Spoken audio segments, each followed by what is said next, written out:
Before our executive session, I'd now like to ask everybody to stand for a moment of silence, followed by the Pledge of Allegiance.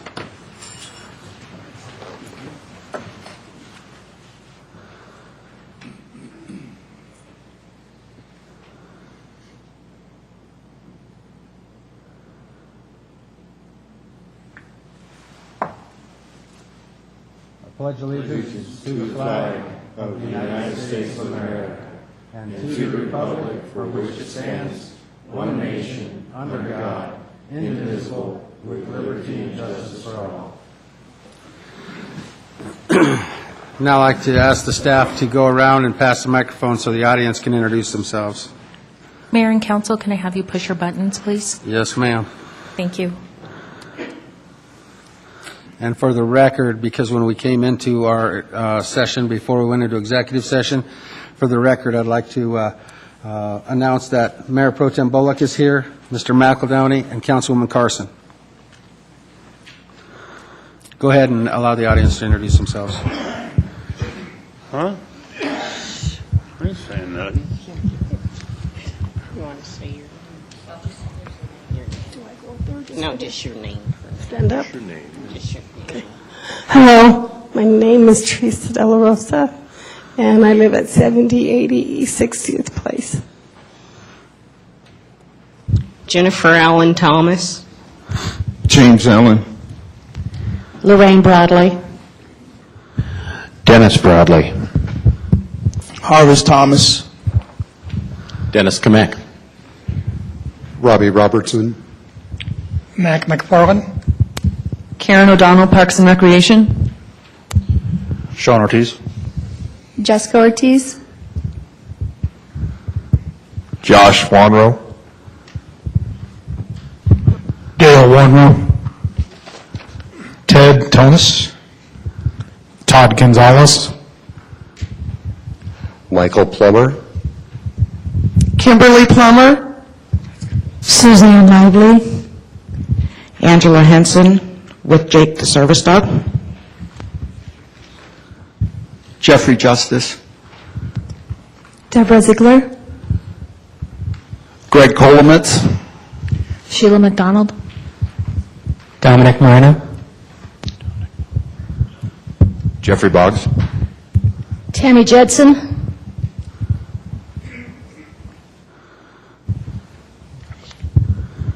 Guillermo Serna. Gene Leffel, Board of Adjustment. Joy Bishop. Thelma Cole. Manny Gonzalez. John Howard, Information Technology. Kevin Vinsel, South Adams Fire. Dustin Powell of South Adams Fire. Stephen Parker. Nick Graff. Justin Cador. Todd Green. Denny Street, South Adams Fire. Cole Mondragon. Kevin Phillips. Randy Buckaloo. Ken Koger. Bobby Knoll. Kelsey Koger.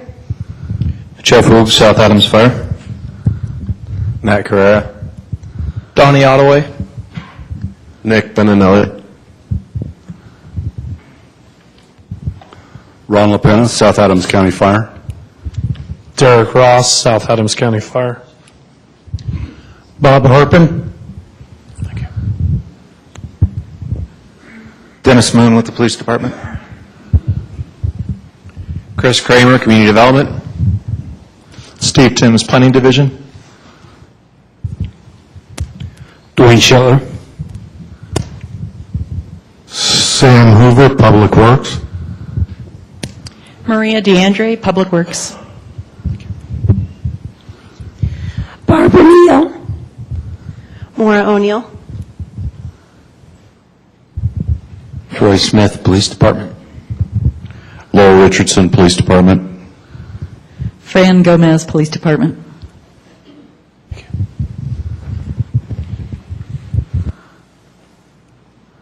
Great, thank you and welcome.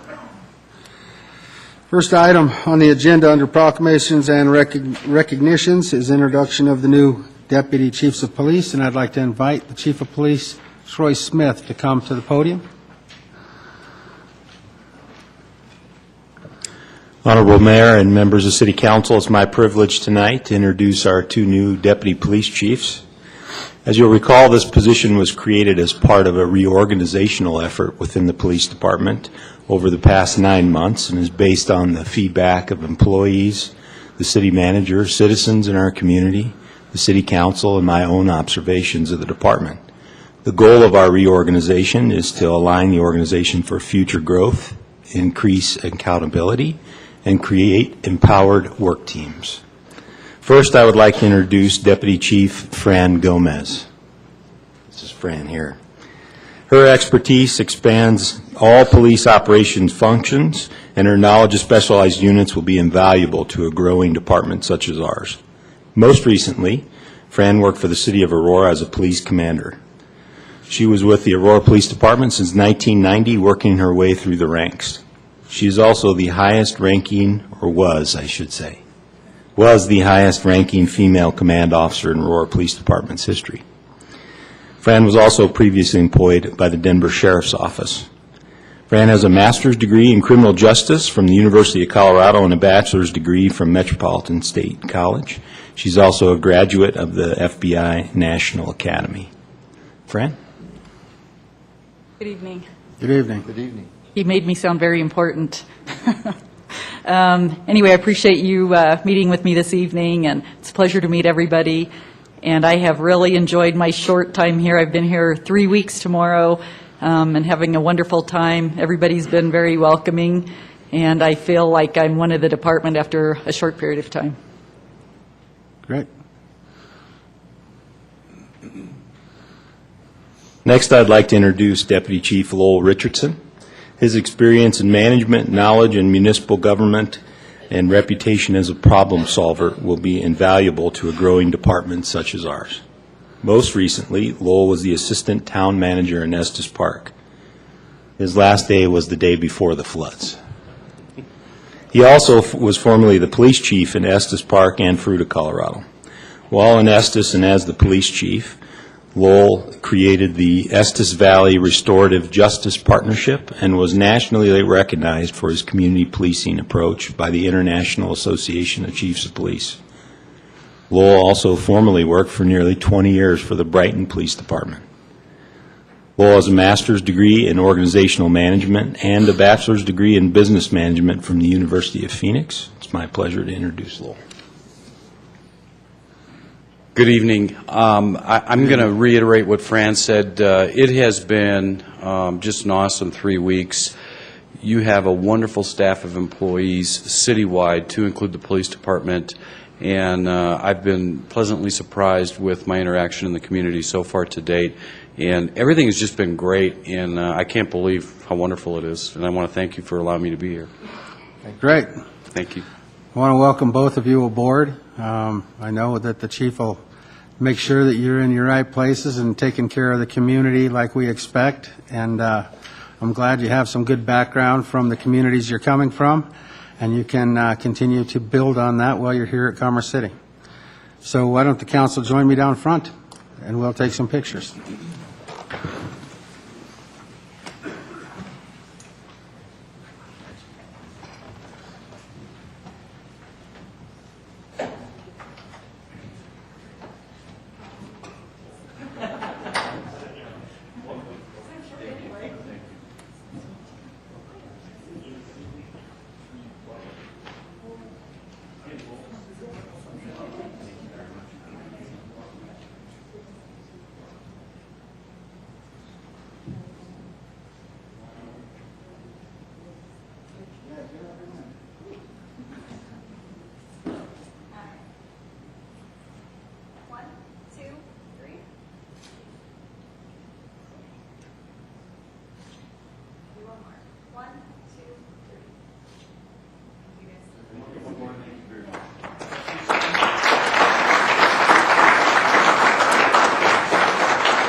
Absolutely. Councilwoman Carson? I just wanted to thank both of you for coming to our city, and then just take a minute to thank everybody who does this public service and goes out and protects us and keeps us safe every single day. It's a very special person who does public service in the manner that, and our fire department is also sitting here. So I do want to thank the police department and the fire department. Was just recently at one of the retirements. And it's things like that that really hit you when you really look around and think, for 41 years, we had a police officer in this city who put our safety above theirs, whose family allowed that member of their family to go out and put our safety above anything else. So for all of you who are sitting out there and those who aren't, I know this isn't just my feelings. I know it's the feelings of the whole community. Thank you very much.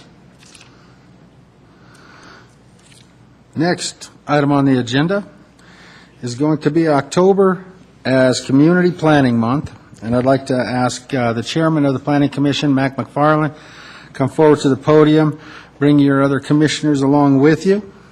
I'd like to ask Mr. Gaylor, once they arrive at the podium, to read the proclamation.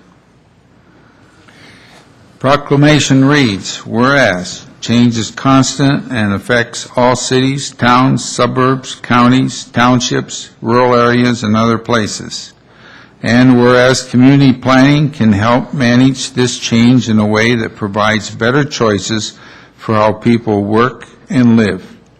And whereas community planning provides an opportunity for all residents to be meaningfully involved in making choices that determine the future of their community. And whereas this month of October is designated as National Community Planning Month throughout the United States of America and its territories. And whereas the American Planning Association and its professional institute, the American Institute of Certified Planners, endorse National Community Planning Month as an opportunity to highlight the contributions sound planning and plan implementation make to the quality of our communities and environment.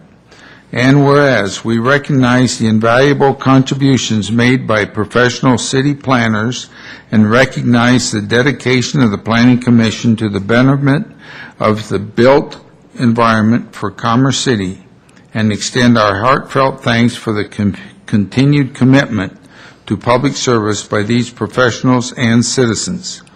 Now therefore, be it resolved that the month of October 2013 is hereby designated as Community Planning Month in Commerce City, Colorado, in conjunction with the celebration of National Community Planning Month. Thank you, Bob. Proclamation's been read. I'm open for a motion. Mr. McEldowney. I would move to approve Proclamation 13-15, declaring October as Community Planning Month. Thank you. Mr. Douglas. Second. I have a motion and a second to approve the proclamation that's been read. All those in favor signify by saying aye. Aye. Opposed, say nay. Motion is carried. The proclamation is approved. And I want to thank all of you for your civic duty of being on this planning commission and helping to bring forward quality projects that the council can have good representation from the community. So we appreciate all the work you do. Thank you. I'd like to have the council join me down front to hand out the proclamations.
Okay, the next item on the agenda is going to be the citizen communication portion of the meeting. I want to remind everybody that there's a 3-minute rule, and you need to give your name and address for the record when you come up. We'll start with James Allen.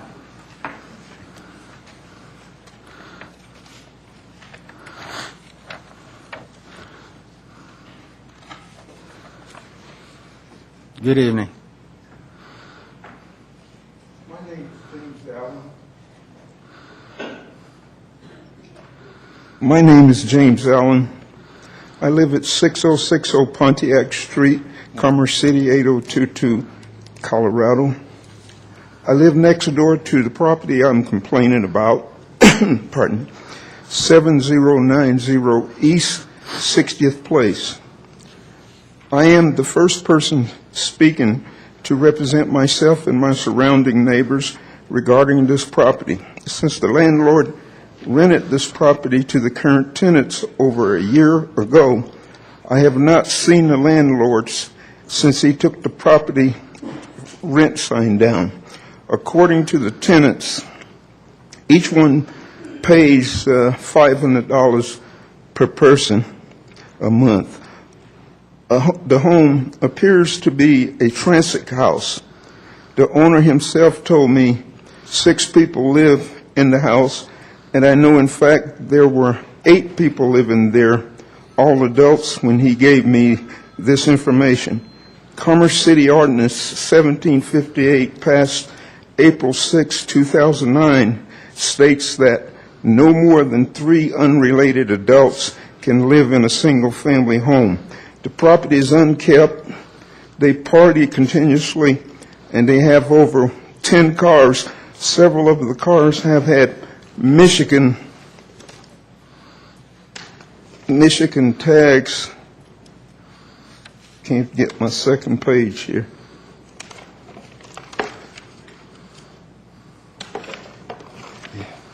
Bob, help me. Thanks. License plates for over a year. Neighbors and their guests are unable to park. I am awakened every week between 2 and 4 a.m. by their parties. This is interfering with my health. I have called Commerce City Police, spoke to some council members and city code enforcement people with little results.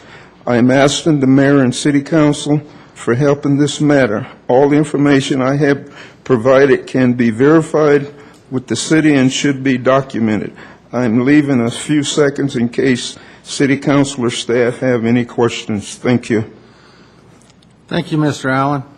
It's always good to see you. It's been a Pardon? while. I didn't hear. I said it's always good to see you. It's been a while since you've served on this council. Yes, And, I served I for over enjoyed the 9. time that I got to spend with you on this council. Yeah.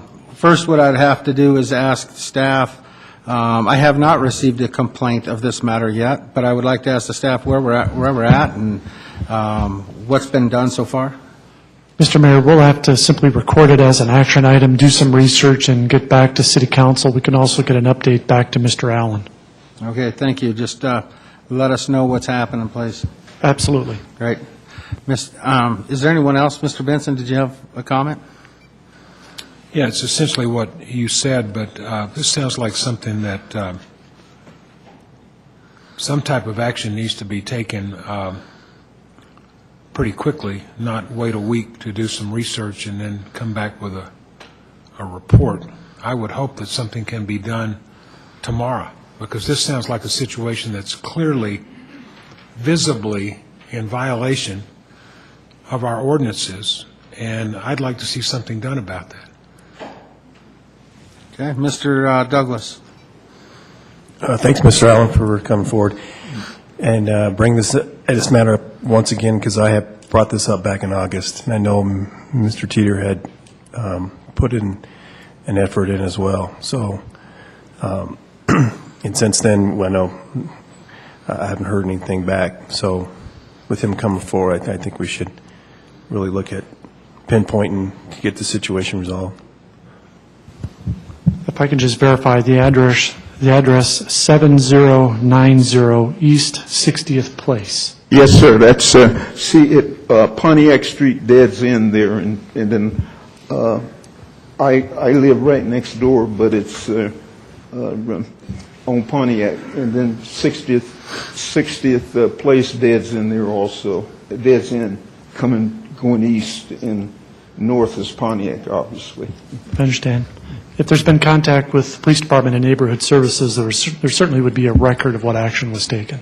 Recently, last Friday, and all of the neighbors told me that that just recently they, I guess code enforcement or something got on them, and they did cut some of the grass in the front and maybe some in the back, but the other people, verify that. So. Great. Mr. Amador? Thank you, Mr. Allen. City Manager, also when we do get an update to Mr. Allen, I would like to be part of that update as a courtesy to understand how our enforcement is working. Thank you. Okay. Mr. Allen, thank you very much for coming in this evening. And I want to thank you guys, too, or you ladies, too, and guys. Thank you. Okay, next I'll call Teresa Villarosa. Hopefully that's right.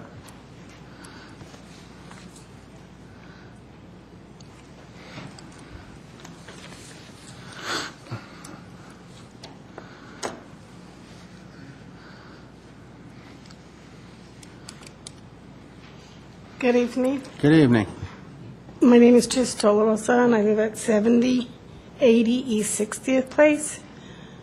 Excuse me, I'm kind of ill tonight. I just got off dialysis, but living next door to these men has been a nightmare for me. My bedroom window is right where they party every night. Their choice of words are not very nice. They scream, they yell, and they party till 5, 6, 7 o'clock in the morning. I have to be up at 4 to go to dialysis, so I don't get no sleep. They don't clean their yard. I go and pick up my mail. There's beer bottles. They're still visible as of today. Just thrown right there by the mailbox. Their trash in the garage, if they can open that door, it's all the way to the ceiling. They never throw their trash. This summer was terrible. It smelled so bad. And I spoke to one of the guys, and he says, well, we're just, young college guys. And I said, I understand that. But, I need my rest. I really do. But this goes on every week, sir. Every week, sir, this goes on. I'm tired. I can't handle it. Their yard is terrible. I see things, because like I said, my window is right there, and I see things that they're doing back there. It's disgusting. And so I had to move my bedroom way onto the other side of the house in order to get some rest. It's really terrible there. And their cars, sometimes I wake up and their cars are blocking half of my driveway. They back up into my driveway, leave tire marks everywhere. They hit my husband's car, broke his headlights. And so I don't know what to do anymore. I just know it's really, really something I can't deal with anymore, sir. Thank you for coming in. Mr. McElwain, do you have a comment? I just want to add to the comments from earlier, and I appreciate you coming in, especially given your health tonight. I hate to have you come in and add to the strife. There are clearly several things that have been cited as issues here, and obviously Mr. Allen spoke to the number of adult occupants of a household. We have another ordinance on the books that requires folks to park in front of their own property. So if they're parking in front of your property for extended periods of time, that too is a violation. I trust that staff has a clear sense of the concern. I apologize that we haven't seen traction on this sooner, but I can only imagine the frustration. So if we can have staff take action on this, get back to the both of you as soon as possible, and obviously let us know what the result is. The one challenge, obviously, with any complaint-type process is that there is a process, and it may take some time for certain things to happen. So I trust that staff is going to do what we need them to do, but it may not be an overnight solution. So, Sir, what I would like if somebody could go over there and have them pick up them beer bottles, because there's a lot of kids that pass by when they go to school, and they throw rocks at them or break in. So there's a lot of broken bottles right there, and it's dangerous. Yep, it sounds like we've got a number of fronts from which staff can look at this, from neighborhood services, from police, et cetera. So I think at this point, we've got a really good sense of the concern and the difficulty with which you're dealing. So we'll see what we can have staff do and how quickly. Thank you. Thank you very much. We have another person who wants to comment, but I wanted to thank you, and just to reiterate, our staff is sitting here. The council and staff are all hearing this. Our police chief's in the room. I can assure you someone will be out to make sure that beer bottles, anything of that, any violations of our ordinances will be taken care of. It gets expensive putting headlights on your cars all Sure. the time. Mr. Douglas? Yes, thank you for coming out here. Sorry you had to come to City Council. I spoke to you back in July 20th about this incident, and, thanks for coming in and talking to council. So really appreciate that. Sorry you had to take more steps to get some action, but that's what it takes. Thank you. Well, I don't bother nobody. I talk to my neighbors, but, we just. Thank you very much. Thank you. Thank you. Next, I'll call Lorraine and Dennis. Bradley?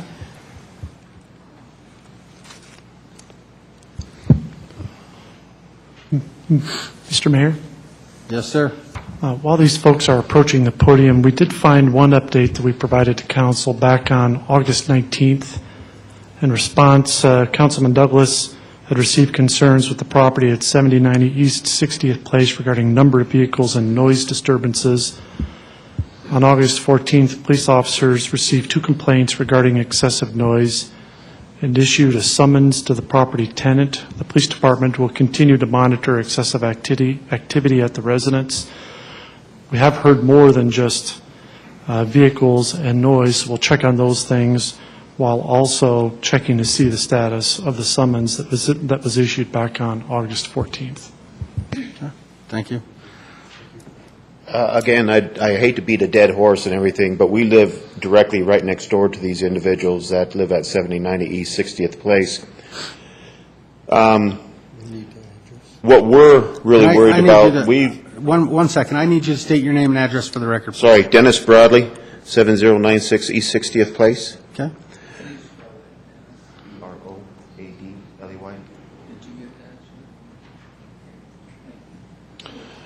Again, we live right next door to the people that we're speaking about today. What we're worried about, too, is we've actually spent quite a bit of money on our property, increasing the curb appeal and trying to increase the value of our property. With the house the way it looks, with the rogue plants growing all over the place, the weeds have reached a height of pretty close to about 5 feet, almost going over top of my fence, which is about 5.5 feet. This is a concern of ours. We would really like the landlord to take action. He's been contacted several times by Mr. Allen. Doesn't really seem to care about his property and what's going on in his property. So again, we don't really want to beat a dead horse with this. We have the same complaints as our neighbors do. We just appreciate the time and for you all to hear us. And hopefully we can get something taken care of fairly quick, especially for the people that are having issues with their health. Thank you very much for coming in tonight. All right. Thank you. Thank you. Next, I'll call Al and Nancy Tongway. Is that right? I hope.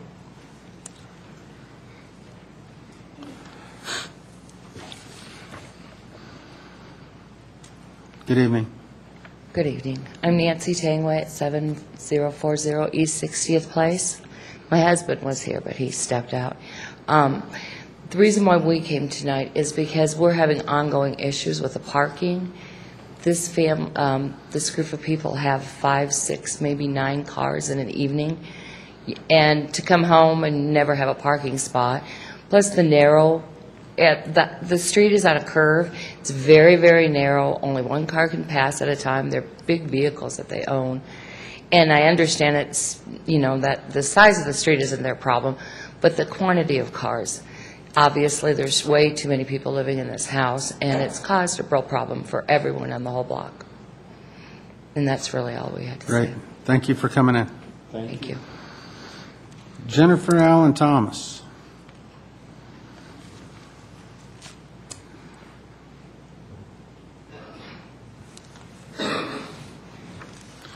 Good evening. Good evening. My name is Jennifer Allen Thomas. I live at 7110 East 60th Way, Commerce City. Same type of situation. I don't want to keep repeating stuff, but I am a licensed family nurse practitioner for the state of Colorado. This situation concerns me because it is affecting my family's health, my neighbor's health, and my own health. And some of us, as you guys can see, have serious medical conditions. Being awakened during the middle of the night and having to continuously inhale some sort of drugs can be a serious health threat. Some sort of drug activity goes on in the house also. We've been enduring this weekly to twice a week. I have had to worry about backing out of my garage now. Never had any problems until these tenants moved into the property. You guys heard about the cars continuously. I have attempted to be neighborly, and I've asked the tenants to not park directly behind my garage door in fear that I may hit one of their cars. I have had to call the Commerce City Police to ticket the tenants, and when their parties are going on, they also block my driveway fence, and I'm unable to back out my car because they're blocking my fence also. I myself, like I said, called the Commerce City Police Department, the code enforcement, and I even spoke to the supervisor of the code enforcement. I was informed by the code enforcement that all the people living in the house were related, and she also told me that they told her that they are all cousins. I've seen 6 to 9 adults in the house at one time. I spoke to my councilman, Mr. Teeter, and I've also spoken to Mr. Douglas about it, and they've tried to help. Things change shortly, and then it's right back to like it was. I'm asking for your help and requesting someone to look into this situation and help us. My family's taken pride in living in Commerce City. I basically have lived in Commerce City all my life. I was made in Commerce City, and I don't think it's fair that we're continuously bullied by these people. And one thing I'd like to mention that no one's mentioned also, we forgot, is these people are also having intercourse in their backyard, and we're having to listen to this. So I'm just hoping City Council can help us further to get this resolved. Well, Jennifer, thank you for coming in this evening. I will tell you that the police department will be looking into it and making contact with all of you that came in this evening. Great, thank you. Thank you very much for coming in. Mr. Benson, do you have something? Yeah, I would also like for, one of the issues that was raised back when we had this so-called rental property task force was having probable cause to go inside a house under the Fourth Amendment. And I'm going to ask that the city attorney and the city manager look into whether these conditions on the outside could provide enough probable cause for the city to go inside, because I'd be willing to bet you're going to find conditions that are not fit for human habitation on the inside of this house.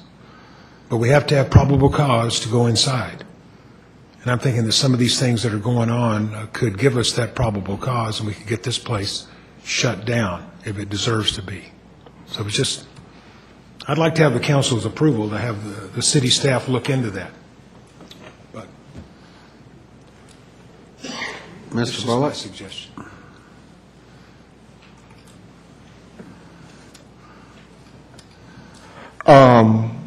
Speaking on what Mr. Benson just said, if it's a public nuisance and it's declared as a public nuisance, this house, we do have reason to make them move out because of their activities, or is a house considered well, it would be if they were doing things that are breaking the law. Could I get your opinion on that, Bob?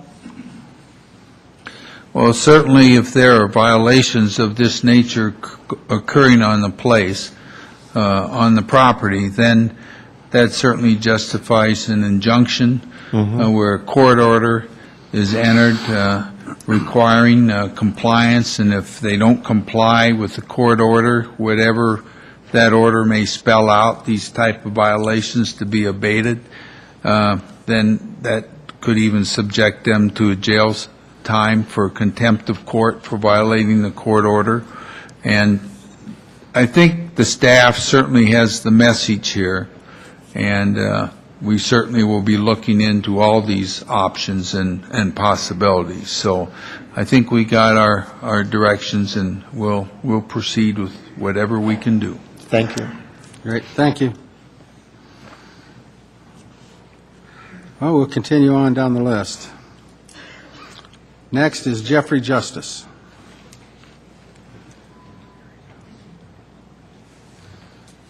Good evening. Evening. Jeffrey Justice, care of the Commerce City Civic Center, 788 East 60th Avenue, Commerce City. Mayor, City Council members, and police officials, thank you for allowing us to speak tonight. I helped organize and participated in legal protests at every hearing in the People v. Robert Price case at the Adams County Justice Center. I attended all 3 days of the trial. Did any of you? I'm not basing my opinions tonight on rumor, speculation, emotion, or social media reports. During the trial, I heard testimony and reports from 3 Commerce City police officers. Counsel, I was shocked. With the one exception of Officer Douglas, what I witnessed, in my opinion, is a culture of arrogance within the Commerce City Police Department, an issue too vast for this one meeting. Tonight, I wish to review the testimony of Officer Christopher Castillo. When asked about the dog encounter training provided by Commerce City Police Department, and I assume at taxpayer expense, he responded that he felt some of the training would endanger his life. He felt he knew better. Really? In my opinion, from what I heard, Castillo mocked and had contempt for this training. I can't imagine he and maybe others bothered to follow the recommendations. Can you? Counsel, is specialized police training in Commerce City a mere elective?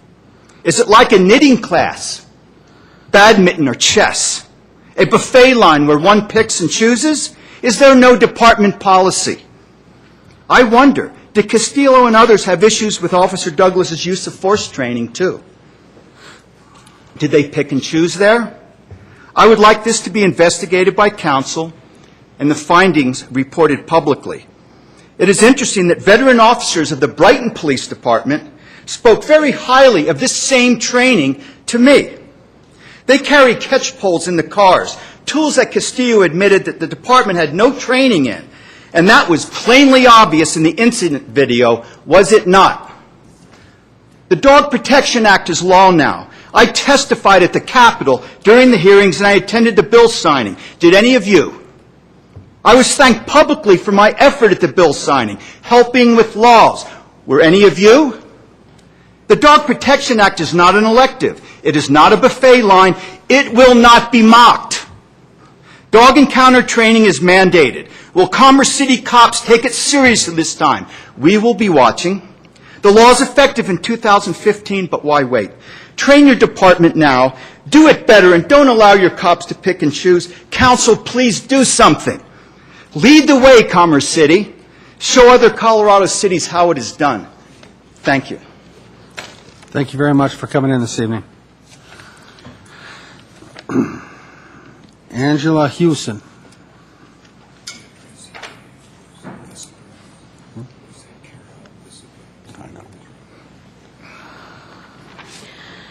My name is Angela Henson. Commerce City Civic Center, 7887 East 60th Avenue, Commerce City, Colorado. Mayor, council, and public officials, thank you for the opportunity to speak tonight. I would like to introduce you to Jake. Jake is a PTSD service dog trained to service my disabilities. He is trained to alert me to pending panic attacks and blackouts. I stand before you tonight because of a few things brought to my attention last week during the Robert Price trial. Colorado 1813-107 states, "It is unlawful for any person, firm, corporation, or any agent of any person, firm, or corporation to interfere with, injure, harm, or cause another dog to interfere with, injure, or harm an assistance dog. Any person who does this commits a Class 3 misdemeanor." Counsel, why do Commerce City police officers not know this? Who do I turn to if I need to file these charges when a police officer is involved? I can't go to the city or county DA. So who? I utilize my service dog, once again, for my disabilities. I honestly don't care if he looks silly or if I look silly. He does his job for me. Based on statements I heard at the trial from Commerce City police officers, Jake is an aggressive dog when he's working me through an attack. He will continually bark to make me focus and to alert those around me. His body will become rigid and the hair on his neck will stand up to show me that I'm in trouble. These are both vocal and visual cues that I respond to. But it's going to be Jake that aids me better than any human being in this room. I fear for him here. Police officers are supposed to set an example for their communities while they are in and out of uniform.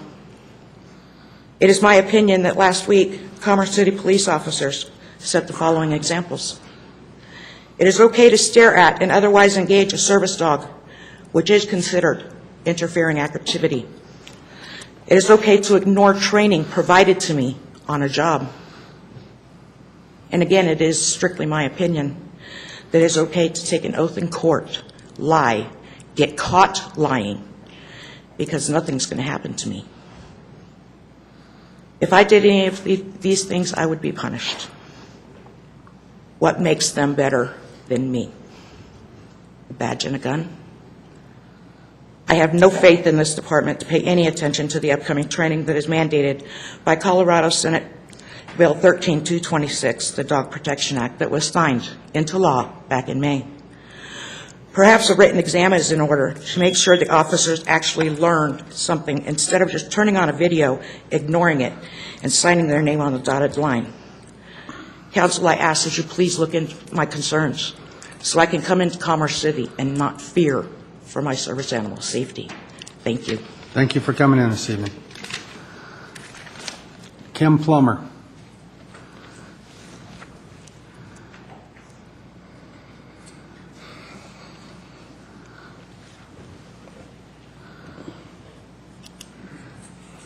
Good evening. Good evening. It's a little bit higher. Kimberly Plummer, 16673 Parkside Drive South, Commerce City, which is in Reunion. I'm here tonight to talk about the Chloe case. I'm here tonight to talk about my concerns about what happened and Robert Price. And I'd like to read you something that I found. I don't know if they still take this honor, or this oath of honor. But it says, "On my honor, I will never betray my badge, my integrity, my character, or the public trust. I always have the courage to hold myself and others accountable for our actions. I will always uphold the Constitution of my community and the agency I serve." You know, I was brought up to respect law enforcement.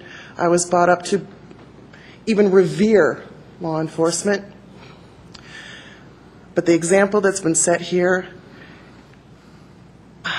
you know, as a member of this community, I used to feel safe, secure. I love my home. I love my neighborhood. But quite frankly, counsel, I'm scared. My animals are part of my family, just as much as a child would be to anyone who has two-legged children. And to feel like that is I just can't even express to you how difficult that is, to worry about whether my kids are going to be safe, knowing that there's a person out there that is going to be back on the streets again with a gun.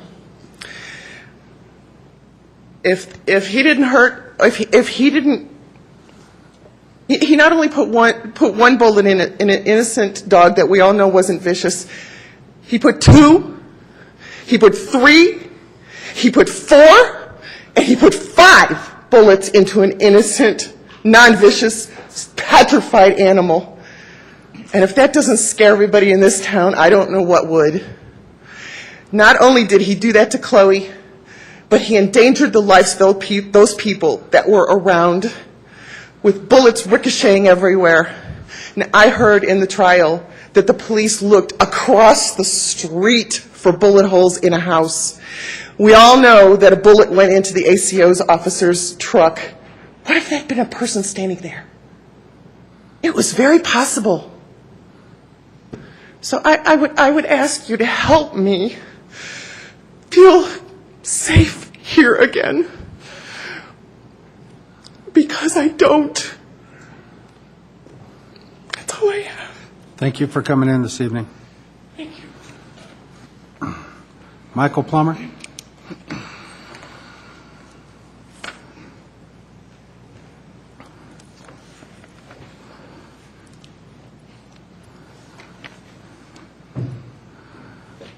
My name is Michael Plummer. I live at 16673 Parkside Drive South in Commerce City.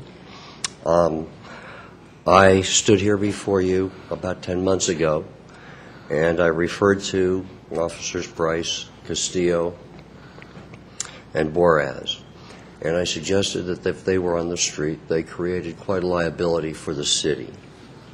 And I know that was before Chief Smith started, but what I've seen and heard in the last few weeks has caused me some concern about, 1, safety, 2, whether or not I could trust these people to tell the truth, and 3, whether or not I could trust these people to make a proper decision.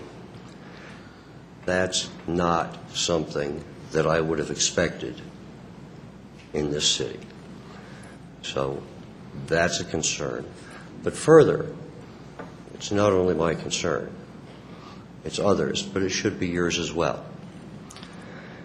And my second point is, this matter seemed to revolve around pit bulls. And I know there's an ordinance in this city against pit bulls. I believe that that ordinance was created in fear and ignorance. I believe that it's very much like throwing the baby out with the bathwater. You're penalizing the good people and the good dogs for the few people that create problems. No dog is born mean. Somebody has to make that dog that way. We lived just down the street at one point from where we are now. There was an Adams County Sheriff's deputy who had a German Shepherd. Because we all have 4-foot fences, that German Shepherd would go over that fence, and the last time the dog did, he just about killed a dog in another yard. But we haven't said that German Shepherds aren't welcome. The point to be made is, I would hope that somebody, all of you, would at some point recognize and review that the ordinance is incorrect. I do want to thank Chief Smith for being responsive when I have sent communication to him. Thank you very much. Thank you for coming in this evening. That looks like everybody that came to talk about the police department and or the pit bulls and or Chloe. And I do have a statement I want to read. The judicial process has been followed by the City Council, and the City Council respects the efforts of everyone involved in that process. Even though citizens may not agree with the jury verdict, now that the verdict has been rendered, the Chief of Police will complete the administrative review and take the appropriate next steps to positively move the police department forward. Our police department is committed to the vision of setting the standard of excellence for public safety and service in the region. We expect they will continue their work consistent with the values of trust, respect, excellence, leadership, and restraint that are so critical to meeting our public's expectations.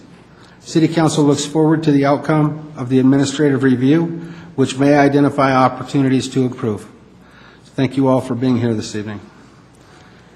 Move on to my list of citizen communication. Manny Gonzalez.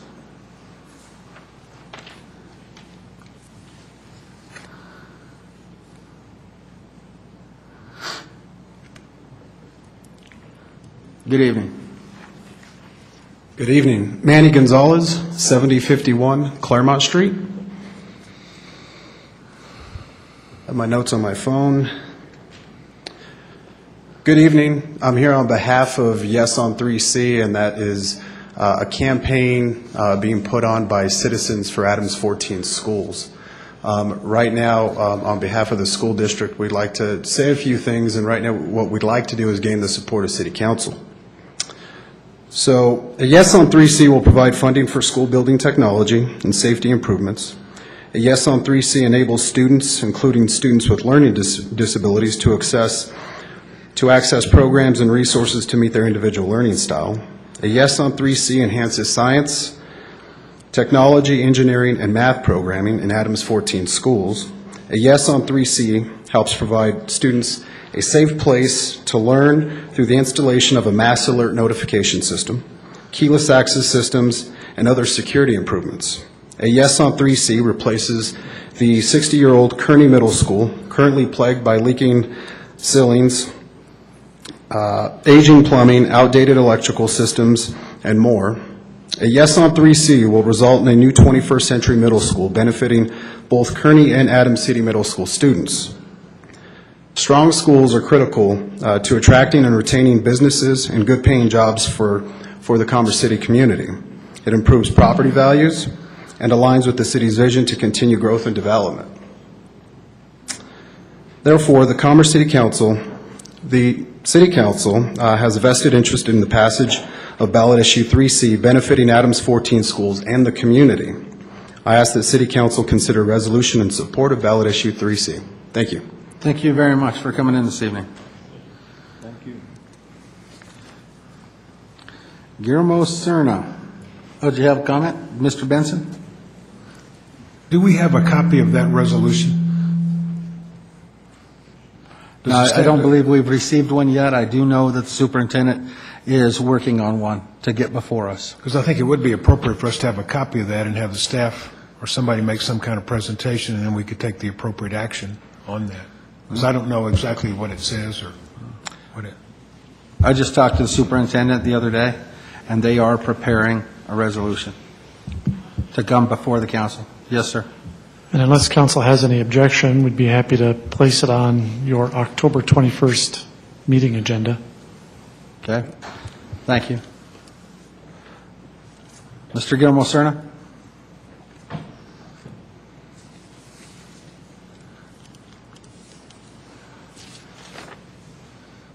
Guillermo Cerna, 14122 East 102nd Place, Commerce City, Colorado.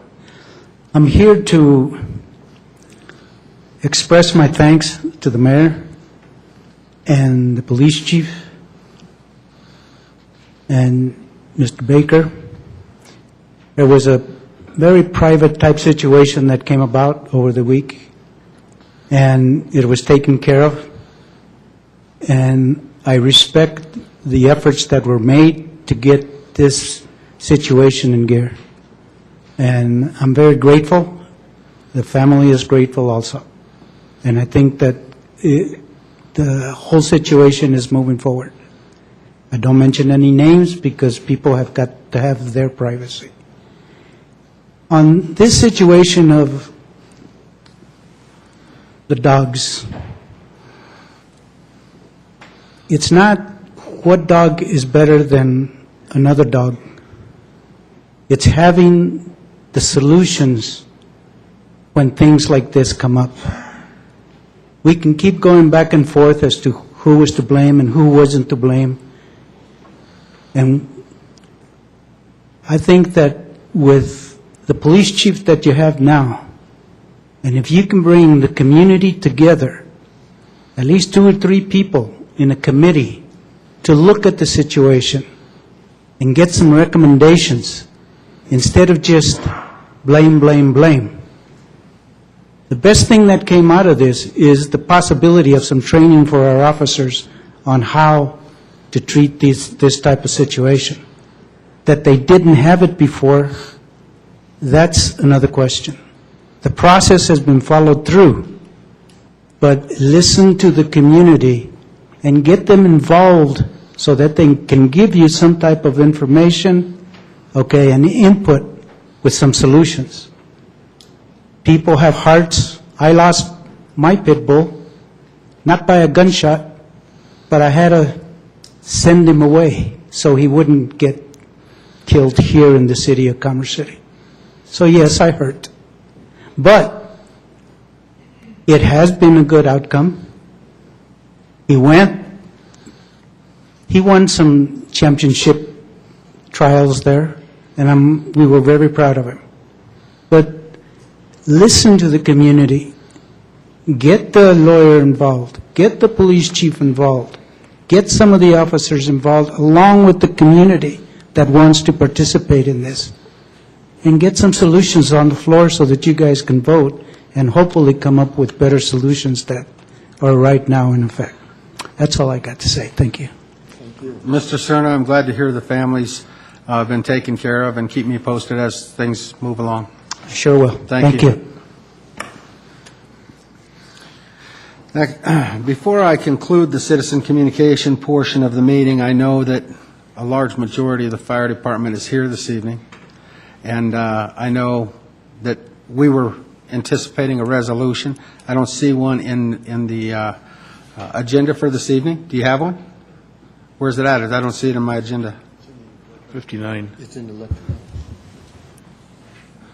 It's under resolutions, Resolution 2013-59. Gotcha. So if That's those why I didn't folks see are, it. I just was making sure because it wasn't during the presentation proclamation piece, and I wanted to make sure they were taken care of. All right, so now we'll move into resolutions, and that'll take care of the fire district. Resolution 2013-61. Will Recreation Manager Karen O'Donnell please come forward to present? Honorable Mayor, members of the City Council, my name's Karen O'Donnell. I'm the Recreation Manager, and I also serve as the staff liaison for the Commerce City Cultural Council. I'd like to take a moment to thank you for the opportunity to be here today and to commend the Commerce City Cultural Council and the Public Art Selection Committee for their efforts in utilizing the new Public Art Master Plan to get to this point. I hope that you are all as excited as we are to see an art piece in Fairfax Park. It's my pleasure to introduce to you Maura O'Neill, a representative from the Commerce City Cultural Council and a member of the Fairfax Park Public Art Selection Committee, to discuss the Fairfax Park Public Art Selection. Good evening. Good evening, Mr. Mayor and members of council. Thank you again for the opportunity to present. I think we have a PowerPoint. Oh, I'm Maura O'Neill. Again, I live at 15349 East 101st Way, and I'm also here to represent the Commerce City Cultural Council.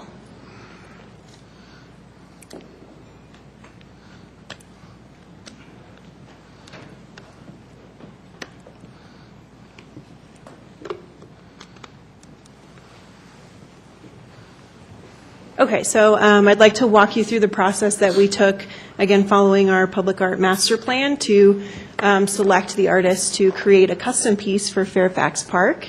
So first step was to create a representative committee, a Public Art Selection Committee with the following members: representatives from the Cultural Council, visual artists, department and agency representatives, technical advisors, site representatives, community members, business representatives, and an architect, and in this case it was the landscape architect. And these are the individual members of the Public Art Selection Committee. It's myself and Karen here, and then I'd also like to recognize Barbara Neal, who was our art consultant through the process. Thank you, Barbara.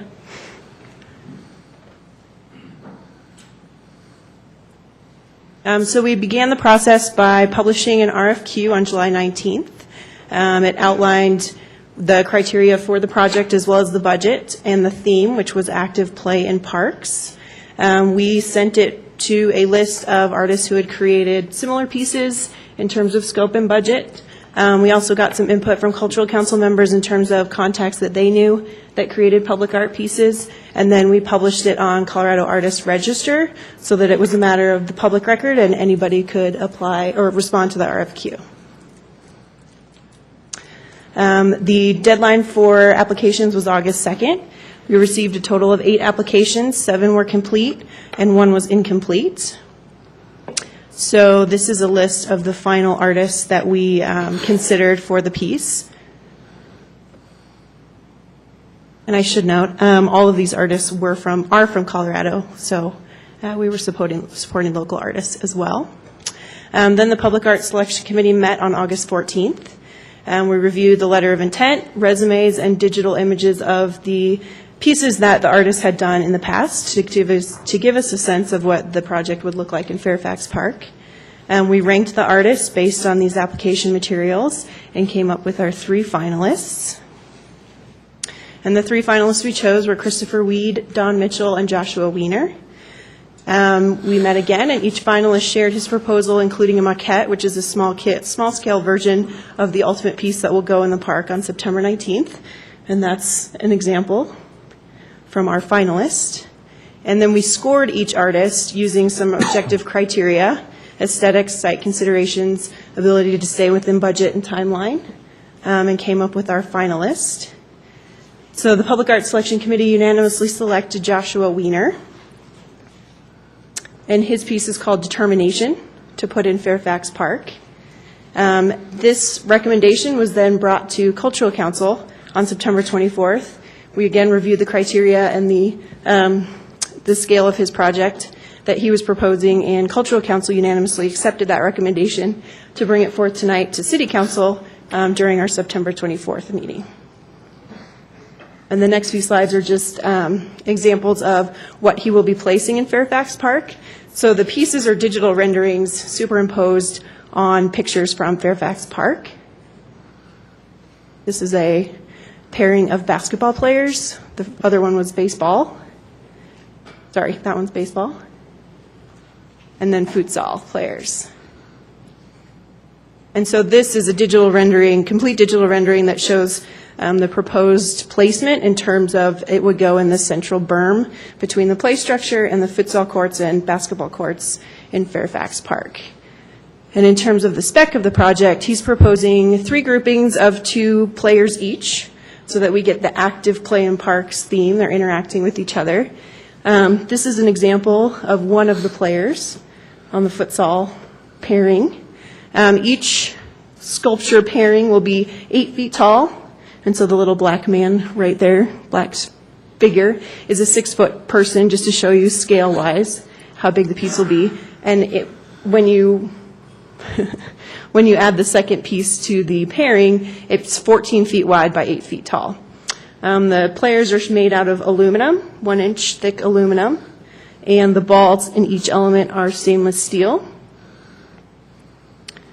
The benefit to Joshua's piece was that with the aluminum and the skinniness of his piece, as well as the materials he used, there's very little chance for graffiti or damage, so we felt like it was a good investment on the city. Maintenance is relatively none. It's just, it will naturally oxidize and create its own protective shell. If we do have to scrape any graffiti off, it will oxidize quickly again to match the original piece. So he did say upon execution of the contract, he can complete the project within several weeks, so we're looking at a spring installation, again, working forward from once we finalize the contract. So what we're here tonight is to ask that the Commerce City Cultural Council requests that City Council consider the adoption of the resolution in support of the public art selection piece Determination by Joshua Wiener to be placed in Fairfax Park, hopefully this spring. And we'll take any questions. Okay, thank you. Mr. Benson, you have a question? Your light's lit up. No, that Okay. Mr. Bullock. Mine is for adoption of the resolution. Mr. McEldowney. Likewise. Mr. Douglas. Thanks for your presentation. I didn't see what's the cost for this project. What are you proposing? The total cost for the piece will be $33,000. Okay, that's for all three pieces. Yes. Okay, thank you. 33,000. Okay. Councilwoman Carson. Maura, thank you for the presentation, and thanks to Cultural Council. You guys have done a great job. You've really advanced a lot of things in the city. We've had Music in the Park Series 3 years in a row, and now we're going to get some pretty substantial art pieces. Karen, thanks for your work, too. But I just want to thank everybody on Cultural Council for this. This will be a great addition to the city park. Thank you. Now, Mr. McEldowney. Was Mr. Bullock? I would move to approve ordinance, resolution number 2013-61 in support of public art project for Fairfax Park. Thank you. Mr. Bullock. Second that. A motion and a second. Is there anyone in the audience who would like to address council on this resolution before we vote? Mr. Cerna, please come forward.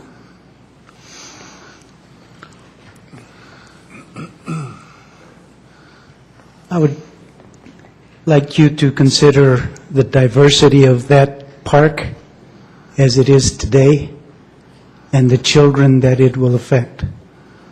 I would like to see how much diversity was placed into the interest of this, other than the names that I saw up there. There's other ideas out there that should reflect that park. That's my only question. Thank you. Anyone else? Seeing no one? Have a motion and a second on the floor. Mr. Attorney, please read the title. Title reads, Resolution in Support of Public Art Project for Fairfax Park. Resolution number 2013-61. Thank you. All those in favor signify by saying aye. Aye. Opposed, say nay. Motion is carried. Thank you very much for your time. Thank you. Next item on the agenda is the one that didn't have a title on it for me. It's a resolution in support of the proposed mill levy increase for South Adams County Fire Protection District number 4 on the November 5th, 2013 election ballot. And now I'm going to open it up for comments, and then I'll open it up for a motion. Mr. McEldowney? I didn't know if anyone from the fire department might have comments. I know we had a presence here a couple weeks ago that gave us a brief update. I didn't know if there was any updated you know what? That's commentary, good. and then we could discuss the, Yep. Could the resolution. I get the chief and any of the officials that would like to come up? You're all welcome to come up to the podium, but please come up and give a brief presentation. Again, I know you did it a couple of weeks ago, but give a brief presentation to the council as to why this is such a dire need for your department. Good evening, Mr. Mayor, members of City Council. Good evening. My name is Ron LaPena, Fire Marshal for the South Adams County Fire Protection District number 4. I'd like to give you a little bit of information, brief information about our ballot question coming up on November 5th, ballot issue 5A. We are seeking a $4.2 million increase in fiscal year 2014. And this increase, revenue increase, will go to head off budget restraints and cutbacks. And without the mill levy increase, we will be, our operational costs will be exceeding our revenue. Again, as I mentioned, it will bring in an additional $4.3 million in 2014. One item that will go for is to improve our response times throughout the district. We will be hiring by the second quarter, the end of the second quarter of 2014, 15 additional personnel, and we will staff our fire station number 8, which is located at 104th and Walden, on a 24-hour, 7-day-a-week, 365-day-a-year basis. Additionally, we will continue to ensure the most efficient use of the volunteer firefighting force, which numbers, I believe, in excess of 80 firefighters at this time. We'll continue to utilize those firefighters. We will replace 10 vehicles, 10 frontline apparatus that are 20 years or more older, increase the efficiency of our aging facilities, strengthen the fire district's fire prevention program, which the Fire Prevention Bureau has, we've continued that, and we want to enforce that and strengthen it to the best of our ability. And those are the key points. I'd like to address a little bit how much this mill levy increase would cost the citizens of Commerce City. And this is based on, I used different values of homes. For example, a $150,000 house. Currently, our mill levy of 4.3 mills, that household is paying $51 a year in fire protection taxes. If this mill levy were to be successful, that $150,000 house would now pay $118 a year. It would be an increase of $67 a year. Monthly total increase would be $6 a month. Another example would be a house valued at $200,000. Currently, with a 4.3 mil that we're currently operating at, that household is paying $70 a year or $6 a month. With the increase, proposed increase, the taxes would increase to $160 a year, which is a $90 a year increase, which equates to a $7.50 a month increase. I have other examples that go all the way down to, or all the way up to a $50,000 value house. Those are just some examples. The district is, and the department is committed to providing the best level of service that we can to the citizens of Commerce City, and this is one way that we can increase our, decrease our response times and increase the level of service that we provide to the citizens of Commerce City. Great, thank you very much. Before I go to a motion or comments from the council, I want to see if there are anyone in the audience who would like to address the council on this concern, on this resolution. Seeing no one, I'm open for a motion and then comments. Mr. Teeter? I'd like to make a motion to accept this resolution for the fire department. 2013-59. Thank you. Mr. Bullock? I'd like to second that motion. You have a motion and a second. I'm open for comments. Mr. McEldowney?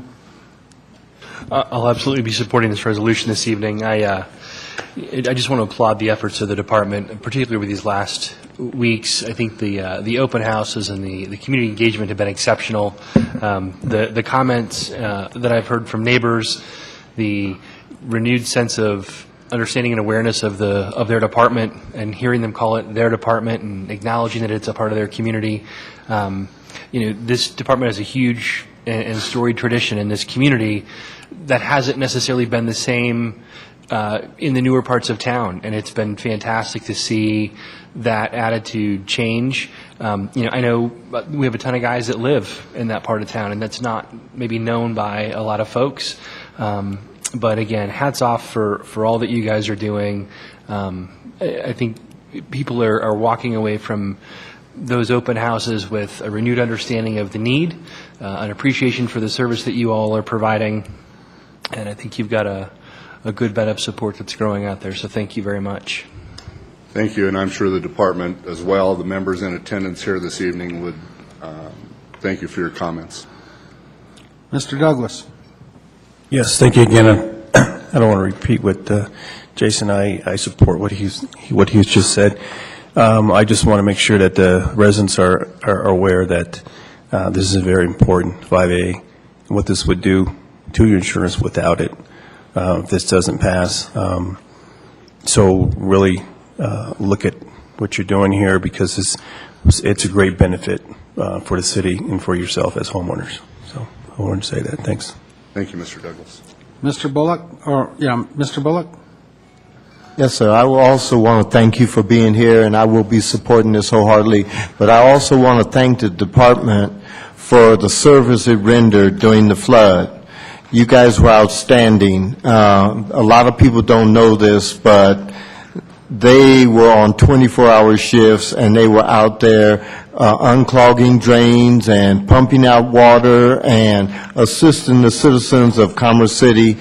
And it was a very untiring effort. So I want to thank you from everybody up here and the citizens of Commerce City for everything that you do for us. And I will be behind you 100%. Thank you. Councilwoman Carson. Thank you for coming in, and I am very much in support of 5A. The few questions that I have received from citizens, and I will tell you, I agree with Mr. McEldowney. Living up in the north there, you're starting to see an engagement here of conversation and people understanding the needs of the fire department. But a few of them have asked me if there was a website or anything that they could go to have this presentation there or not, or? There is, and I would ask one of the issue committee members to bring that information up, if you would.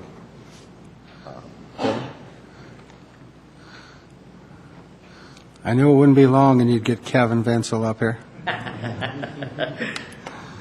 Good evening. I'm Kevin Vinsel. I'm one of the people helping with the committee. And there are some websites. We currently have boosted our Facebook and social media. And we also have, within that, Friends of South Adams Fire, that gives a little synopsis on what the tax increase and the facts, basically, on the mill levy increase. It's real difficult under the campaign laws for us to, have anything on there on, whether you're for it or against it. But those two internet sites we have been working on tremendously to get going on getting the information out. And then I also had a few ask how they could get yard signs. Is there a number they can call or something to? Yes, a lot of the handout material that we have on there has a couple of different phone numbers, and you can contact myself, the Fire Marshal Ron, or Derek, or Derek Ross, the chief, and we can definitely get any yard signs. That's kind of, on our days off, that's kind of what we do, is go around and get people yard signs. So we do have a copious amount of material, roughly 7,000 pieces of material, that anything that you would like to have, we will get to you. No problem. Okay, thank you. Before I call on Mr. Teeter, I'm going to make my comments. I want him to be able to go last, as he was one of those firemen that protected this community for a long, long time. So I think he deserves to have the last say. Growing up in this community and around the fire district, and, every year the spaghetti dinners, growing up with my dad in the public sector of this community, I know what you guys do for the community and how important it is. You just don't fight fires. We have one of the largest industrial areas within the metro area. We have a lot of chemicals. We have a lot of dangerous things that are dangerous to you guys, but they're dangerous to our community as well.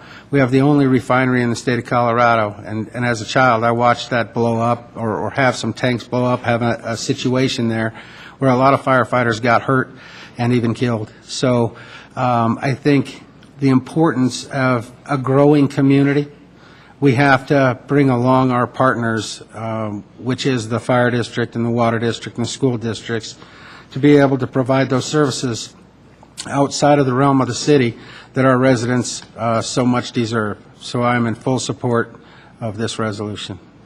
Now, Mr. Teeter. Thank you, Mayor. I'd like to welcome my brothers here tonight. A little history here for the fire department. This fire department has been volunteer for 70 years. We started out on the south end of our city now, and it was maintained by just volunteers for all those 70 years. We recently have hired a few people, which will allow us to keep a truck occupied 24 hours a day. That's one truck occupied 24 hours a day for the entire district. When we annexed the property to the north, all the way to 120th, it doubled the size of the volunteers' response time. What this money really is for the safety of the citizens of Commerce City. What this is going to do is put another paid staff on 24 hours a day. That's going to allow us to have a paid truck, staff truck, on the south end of the district at all times, and a truck on the north end of the district with a paid staff on it at all times. Yes, we do have our volunteers that do spend their time now in the firehouses, but you can never count on those firehouses being manned 24 hours a day. Where we really fall down on the volunteer side is in the daytime, because everybody that's on the fire department has a job someplace else that are volunteers. So it's very important that the citizens realize that it's time for this fire department to make a small change. Yes, we're going to keep our volunteers, and yes, we're going to keep them as active as we can to help the fire service. A good example, and I'm reluctant to say this, but I think it's very important that I say it. A good example was last week or week and a half ago. We had a very young lady killed up on 104th on the north end. Our ambulance, which was stationed at Station 8 at 104th and Tower, was there within 2 minutes. But the fire crew, the paid fire crew, was on the south end of the district. Our response time to that call was in the area of 10 minutes. And this lady did lose her life. Unfortunately, she probably would have lost it whether we got there in 2 minutes or not. But that just goes to show you, if we'd had a truck on both ends of the districts, that our response time would have been a lot quicker to help that young lady out.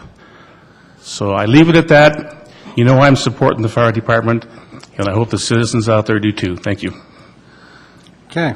I have a motion and I have a second. Mr. Gaylor, will you please read the title? Yes, the title reads, prior to my reading the title, Mr. Mayor, I want to bring to the council's attention that the last part of the resolution would be improved if we added the words attached as Appendix A, referring to the ballot issue itself, because as the fire marshal indicated, that certain reasons for this requested mill levy increase are set forth in the ballot issue, and I think it would be wise to have those issues a part of the resolution. So I'll add an Appendix A. Thank you. Is that acceptable to the motion maker? And you'll... Rick? Yes. Acceptable to the second? Yes. Okay, go right ahead. And you'll see that as part of your packet, that Appendix A is attached, but it's not spelled out in the resolution, so I'll add that. Great. So having said that, the resolution title reads, Resolution in support of the proposed mill levy increase for South Adams County Fire Protection District Number 4 on the November 5, 2013 election ballot. Great. Thank you very much. Had the motion, the second, the title's been read. All those in favor signify by saying aye. Aye. Opposed, say nay. Motion is carried. We thank you all for coming in, and we wish you well in the ballot, in the election in November. Mr. Mayor and City Council, thank you for your support. You bet.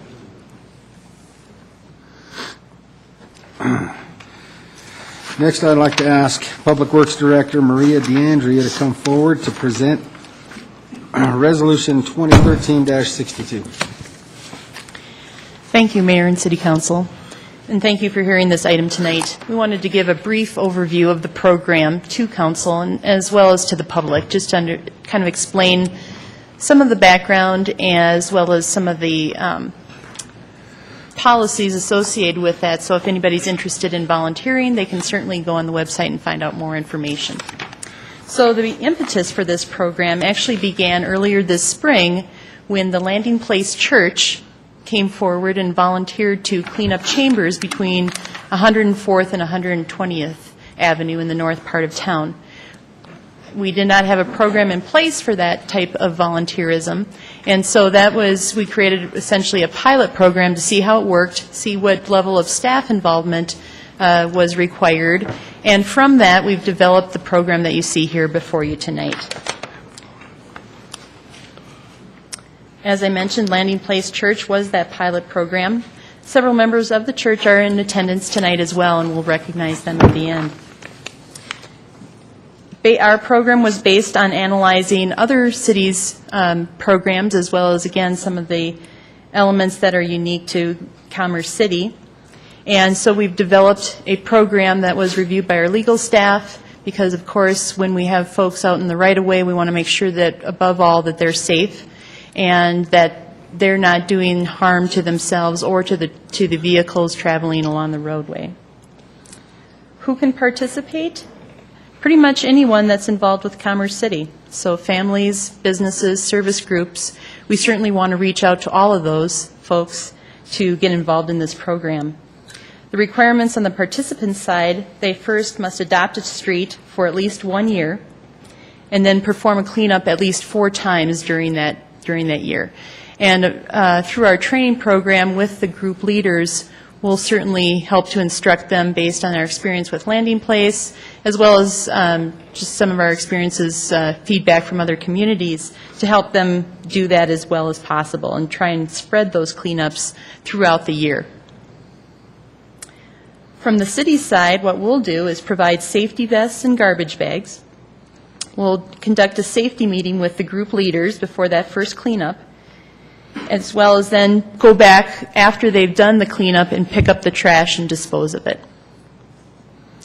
And finally, after that first successful cleanup, we'll actually install 2 Adopt a Street signs identifying the name of the group, one in each direction on that segment that they've adopted.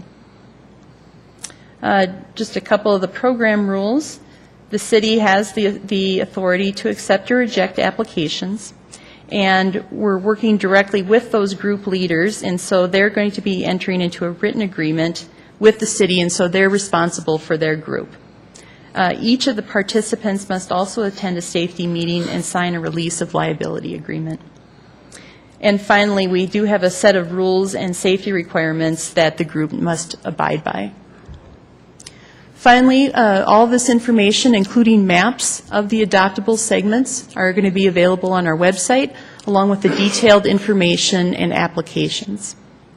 So with that, I'd like to recognize Sam Hoover, our Streets and Traffic Operations Manager, who did the majority of the legwork on this, all the research and analysis, and then recommend consideration of the resolution and bringing up the folks from Landing Place to receive their sign. Great, thank you.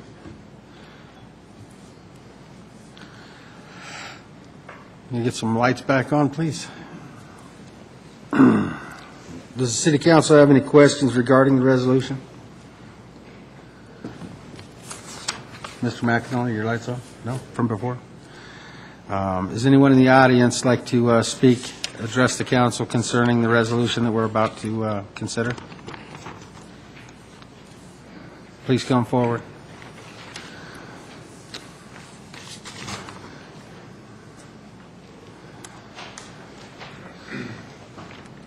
Good evening. Good evening, Mr. Mayor. Okay, turn this on.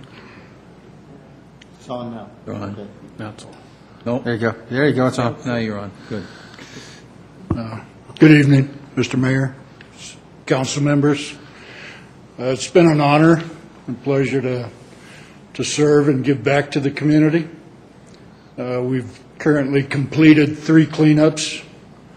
and we're scheduled to do our final one Saturday, the 26th.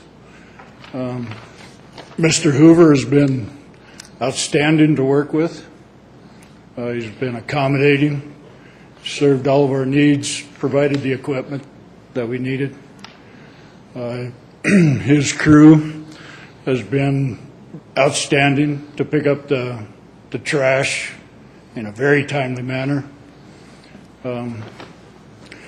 It's just been a pleasure and an honor to serve and give back to the community. And I hope we've been a good steward of the project that he's taken on. And I hope we can continue and do another adoption next year. It's been an honor and pleasure. Great. Thank you.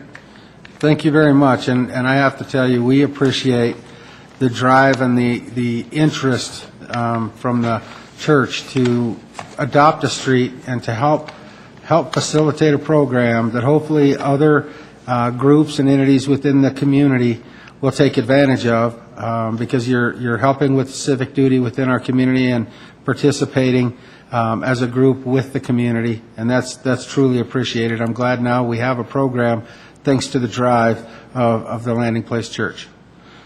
Mr. Teeter? Yes, I'd like to make a motion to approve the Resolution 2013-62. Thank you. Mr. Amador? Second that. I have a motion and a second. I'll take discussion at this time. Mr. McEldowney? You beat me to the motion. I was going to try and make that. I want to echo the mayor's comments, and I want to take my hat off to the members of Landing Place for being the pioneers in this effort. It was great to chit-chat with members of the congregation when we were doing a mulch day at Reunion some months ago and understand the efforts that had gone into putting that pilot event together. What was really exciting to me in those discussions was to hear just what you've said tonight, how good it was to work with Mr. Hoover and his staff and how it came together. And I think the thing that I heard out of all of it was that it was discovery on both sides, right? There was this desire to help and serve and do something within the community. Staff quickly recognized that this was a really neat opportunity, but recognized that there was not a repeatable process in place. And so to be able to bring everybody together and use that as an opportunity to really look at how to put something together that could be sustained and have it happen so fast, I think was a really neat thing to do. And I appreciate Ms. DeAndre, your staff, and Mr. Hoover in particular helping to do so. When you guys get a chance to look at the materials that are in the agenda tonight, staff's actually gone through the effort in putting this program together to identify additional corridors in the city that are up for adoption, if you will. So to the mayor's point, there's this huge opportunity now to see other organizations, other communities of interest adopt the street as well. And hopefully we see that spread and just the excitement of being engaged in the community. There's nothing like getting your hands dirty, rolling up your sleeves, and being able to drive down that street and have a different sense of pride about that corridor. So my thanks to you, and I'm excited for the unveiling when that is time. Mr. Amador? I'd also like to echo what the mayor has said and Councilman McEldowney. All too often it may seem that a pilot program as simple as adopting a street may come across resistance from a city entity. And so I want to thank you, first of all, for sticking to your guns and making that happen and also follow through. And thank you, Sam Hoover, for being instrumental on the city's behalf. Thank you. Mr. Douglas? Yes, again, I want to support my church. I do belong to the Landing Place, and I just want to echo everyone's what they just said. And Landing Place for taking that initiative to get this started. I've seen it work in other cities. It's nice that you guys, this is one of your missions to help the community. And I know there's many more things that you guys want to do.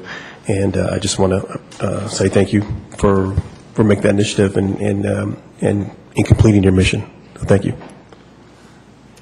And I think I need to add that it's already starting to help. I met with the head folks from the Boy Scouts of America, and they wanted to know how they could engage in the community with their scouting groups.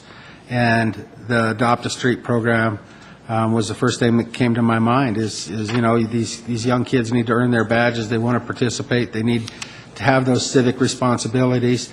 And they were very encouraged. And so, again, thank you very much for helping to bring this forward, because I think it brings not just pride to the church and the folks that are out there cleaning up chambers, but I think it'll spread, and it will be pride for other organizations like the Boy Scouts. So I hope other people will take advantage of participating with our community. And the street department and Public Works did a great job of putting together the program, and hopefully the signs are installed or going to be shortly. But the signs look great when we got to see them. With that said, I won't ruin the rest of the program. I do have a motion and a second. Title, please. Title reads, Resolution Approving the Adopt a Street Program, number 2013-62. Thank you. I have a motion and a second. The title's been read. All those in favor signify by saying aye. Aye. Opposed, say nay. Motion is carried. Now I would invite Mr. Hoover and Ms. DeAndrea and the folks from the church to come on up, and we'll come down and take some pictures and do the presentation. Is that good with you, Yeah. Maria? Council, please join me down front.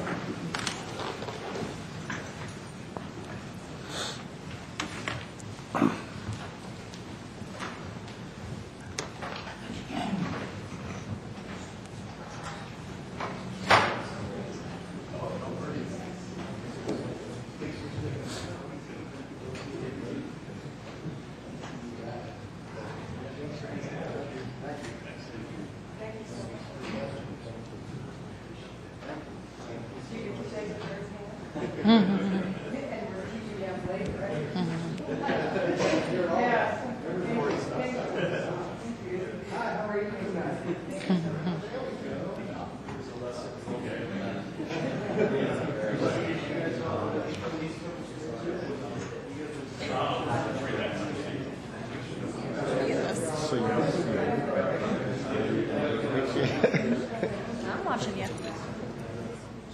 One of you hold this, and I'll commemorate the, There, you picture, Sam. Yes. I want to get you where you can see. Are we all close now? Oh, yeah, I got you guys. All right, 1, 2, 3. One more. 1, 2, 3. Thank you, guys.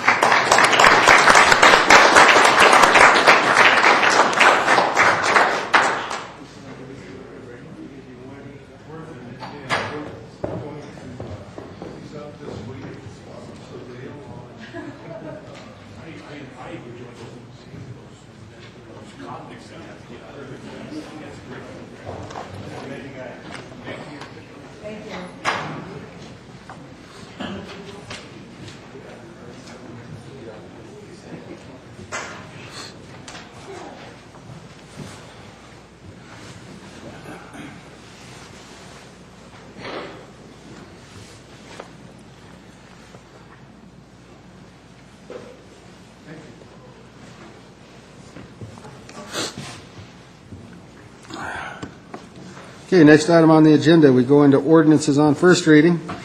Ordinance 1974. Does anyone on council have any questions for staff regarding this ordinance?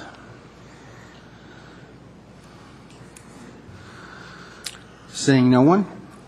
Is there anyone in the audience who would like to address the council on this ordinance? Seeing no one, I'm open for a motion. Mr. McEldowney. Would move to approve ordinance, or introduce ordinance 1974. Council is seated. Okay. Mr. Bullock. Second that. I have a motion and a second. The city attorney, please read the title. Title reads, An ordinance amending the 2013 budget of the City of Commerce City, Colorado by the recognition of the Department of Public Safety Division of Criminal Justice Grant Funds in the amount of $42,446 for the support of low-cost recreational and educational crime prevention programs for the youth and teens of Commerce City, and the authorization of the expenditure thereof.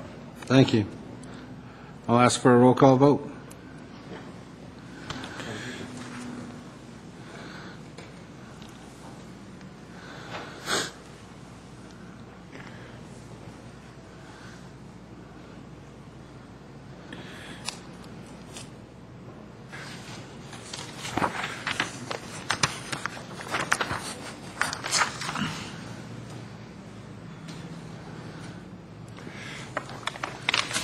Does someone need to hit Miss Elliott's button to abstain?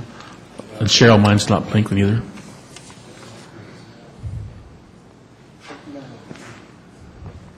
And Mr. Teeter, your button's not pushed yet either. Did you push your attendance button? It's on. Okay.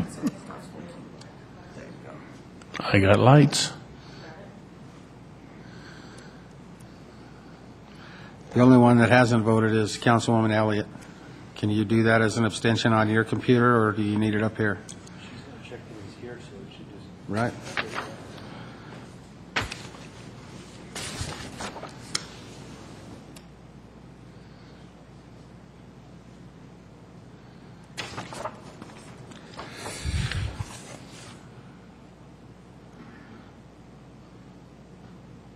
You want to stall a vote again? Oh. Yeah, because that's a failed. No problem.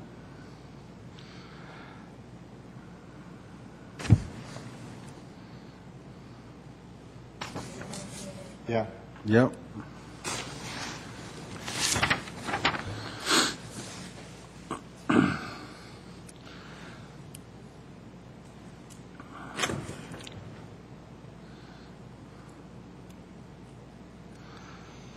Let the record show that the ordinance has been introduced on first reading, 8 in favor and 1 abstention. Next item on the agenda, ordinance 1975. Does anyone on council have any questions for staff regarding this ordinance? Mr. McEldowney? Mr. Bullock? No questions, the introduction? Okay. Is there anyone in the audience who would like to address the council on this ordinance? Seeing no one, I'm open for that motion. Mr. Bullock? Move to introduce ordinance 1975. Council is seated. Thank you. Mr. McEldowney? Second. A motion and a second. City Attorney, please read the title. Title of ordinance 1975 reads as follows: An ordinance amending the 2013 budget of the City of Commerce City, Colorado by the recognition of the Department of Justice JAG Burn grant funds in the amount of $14,225 for technology enhancement to be used by the police department personnel and authorization of the expenditure thereof. Thank you. I'll ask for a roll call vote.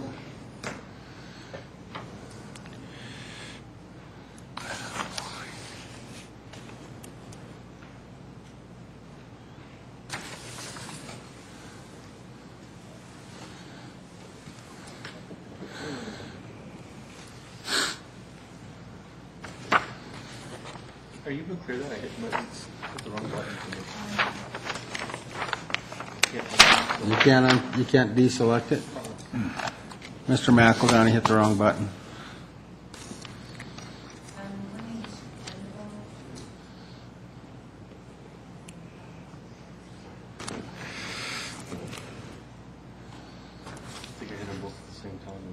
Oh, gotcha. Yeah, they're kind of small. Okey doke. Okay.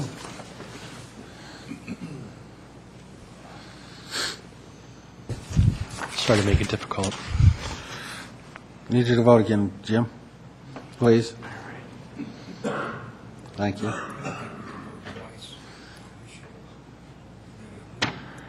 To vote twice? We haven't. I got you. I know you are.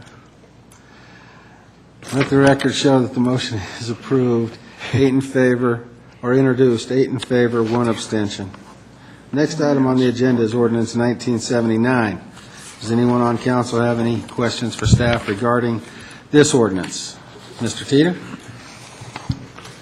Yes, is this for both the school districts or 27J? 14?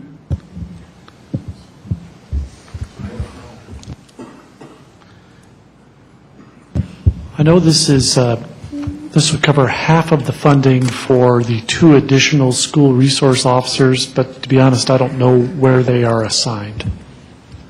Okay.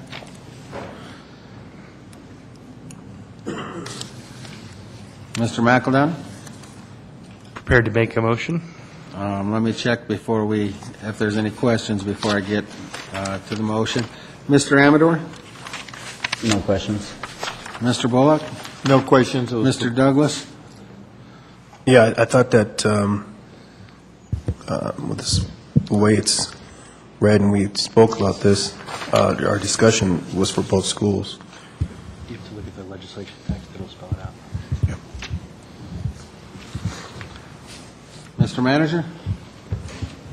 Just referring back to the packet, it does indicate We have the that... chief here. Here comes the... I will defer to the chief. Sir. Good evening, Mayor, members of council. I turned it off. Good evening. This grant was written for School District 14. We do have an officer that's deployed up in 27J, and we accomplished that earlier this year with permanent funding that they're participating in with us 50-50 on that. This position that's down here is to add another officer into District 14, and it will increase our contact time with students in the school. There are 1,600 plus students that are at the high school, and we currently have only one officer assigned there. This officer will allow us to do some work with the elementary schools that we've not been able to do, and it will increase our visibility at all the middle schools and the high school. Great, thank you. Mr. Benson? This is going to put another armed police officer in some of our schools, right? That's correct. I mean, they're not going to be unarmed. No, it's a They're gonna be armed. uniformed police officer. Good, okay, thank you. Councilwoman Carson? I just wanted to take a minute and tell you that compliments were paid your way from the city of Brighton of how easy and nice it was to work with you and your department of coming together and doing the resource officer program up there at 27J. So thank you. I, too, want to thank you. I'm glad that, given what's happening in the world today, that we're able to provide some officers into our schools to not only help them be safer than what they would without the officers being there, but help to guide them into being good constituents of our community. So with that said, go back to Mr. McEldowney. Thank you. I would move to approve Ordinance 1979. Council is seated. Thank you. Mr. Bullock. Second that. I have a motion and a second to introduce Ordinance 1979. Mr. Attorney, please read the title. Title reads, an ordinance amending the 2013 budget of the City of Commerce City, Colorado by the recognition of the U.S. Department of Justice grant, Community-Oriented Policing Services, COPS grant funds in the amount of $125,000 to fund the hiring of one school resource officer and the authorization of the expenditure thereof. Thank you. I'll now ask for a roll call vote.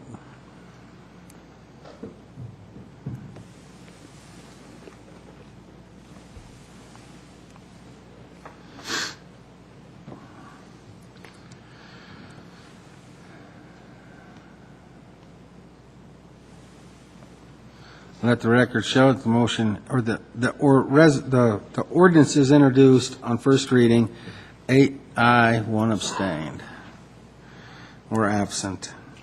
Next item, ordinance 1976. Does anyone in the council have any questions for staff regarding this ordinance?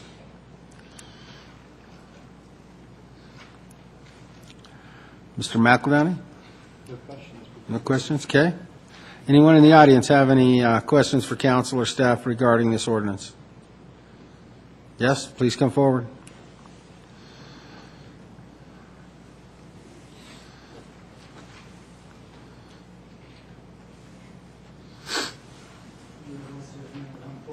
Turn it on. Yep, turn it on. There you go. Guillermo Serna, 14122 East 102nd Place. Just one comment on this, maybe take a look at it, is HOAs. Seems like we don't have a right to put signs in front of our own property when it comes to this. Yet, we come down to the south, and all of that is possible. You go up north, and we have all sorts of troubles.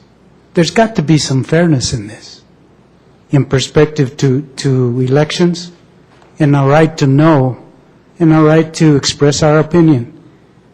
And they keep making it harder and harder for us to participate. And it's just not fair. That's my only concern. The only thing I have to say, Guillermo, is, you know, I lived down here my whole life, and now I live up off 112th. And I now live in an HOA coveted subdivision. And we are allowed to have political signs. You can't have duplicates in your yard, and they have some rules. What you need to know is that the city treats all of the community by its rules the same. Those rules that are generated by your HOAs are going to be specific to those HOAs, and the best place to get some relief would be to attend the HOA meetings and talk to them about some relief on signage, because they're the ones that are making those rules. But our rules apply citywide, and they're the same regardless of where you live. I agree with what you're saying. My concern is, hey, one law should apply to everything, regardless of some of these HOAs that want to come in, take the money, and don't do nothing sometimes. I don't disagree with you, but I think those of us that even sit on this council have to take that up with our HOAs, because the city doesn't govern the HOAs. The HOAs have a certain amount of governance that they can provide. We're a home rule city, so it wouldn't be hard to question some of this sometimes in perspective to some of these laws. You know, a law is a law, and why do we have ordinances if we can't provide it citywide, regardless of what organization wants to come in and rule people's desire to express themselves? I think Mr. McElhenney has some comments. I appreciate the comments, I do. I think the thing to keep in mind is that, as the mayor said, well, we're a home rule city, and we have ordinances on the books that govern boundary to boundary within this city. If you choose, and this is a voluntary choice, to buy a home in an HOA or a Metro District controlled portion of the community, you have, in doing so, committed yourself to live by an even more constrained set of rules.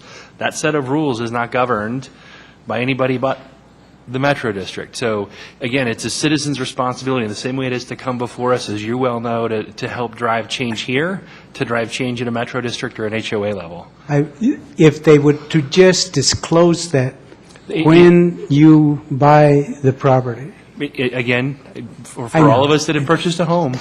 I just thought I'd bring it up because I've had to go back through and look for myself, and everything that I've ever questioned, it's there. So we've got to go back and look at that the black and white of those documents, the very thick set of documents that we didn't necessarily digest when we signed to buy, but they do govern us. And I can tell you that, at least in the case of Reunion, I know that there have been instances where folks have taken things forward, and Mr. Douglas, having sat on the Metro District Board, can probably speak to that better than anybody.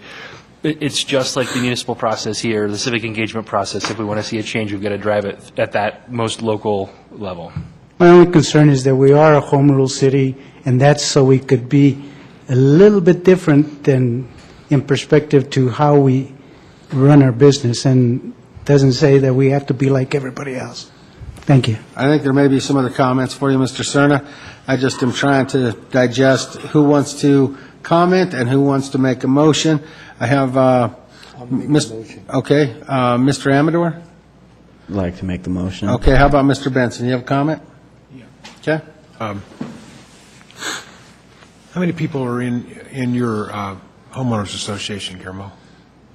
You're looking, maybe our precinct with the ones that are there, probably about 900 homes, give or take. 900, Yeah, you got okay, Foxton. right. Okay. Then you got right along Chambers. Okay, that's another, But Foxton is not its own homeowners association? yeah, It is. I mean, So it's Foxton's rules. How many people do you have just in Foxton? I don't know, Jim. I'm not going to play numbers with you.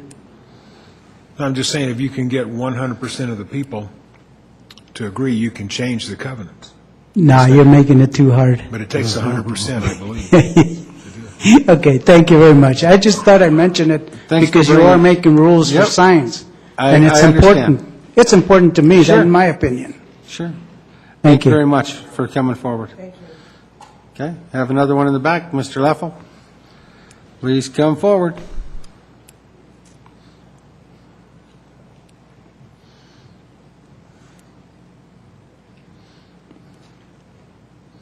Gene Leffel, 6530 Brighton Boulevard, the Garden Terrace subdivision established in 1928. I don't really have anything to say about this ordinance specifically, but I just heard how we were going to enforce the sign rules fairly and equally. I have to stop you there, Mr. Leffel, just because the item being discussed at this moment is the ordinance that's before the city council. And if we want to talk about campaign signs and stuff, we need to do that during citizen communication. I have to only allow discussion of the ordinance that's in front of the council at this time within the meeting. And hopefully you understand that. Is that correct, Bob? I appreciate that very Yep. much, sir. I understand. I've had this conversation with you, but I think it's appropriate at a different time, not during ordinances on first reading. Thank you very much. Thank you. Anyone else in the audience have any questions or comments concerning the ordinance that's before the council at this time? Seeing no one, Mr. Amador. Move to approve ordinance 1976. Council as seated. Mr. McEldowney. Second. I have a motion and a second to introduce ordinance 1976. Mr. Gaylord, please read the title. Title reads, an ordinance amending various sections of the Land Development Code related to signs. Thank you. I'll ask for a roll call vote.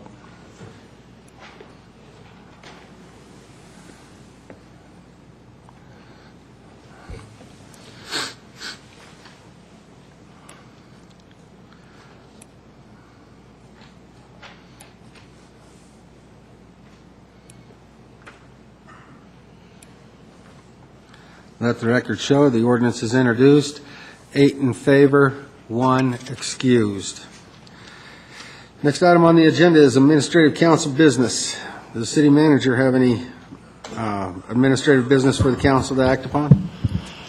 Yes, sir, Mr. Mayor, we have two items for council's consideration. Both relate to changing the start times of the next two regular city council meetings. We would recommend an executive session for two purposes prior to the October 21st meeting, requiring a start time of 5:30, and an executive session at the front end of the November 4th city council meeting.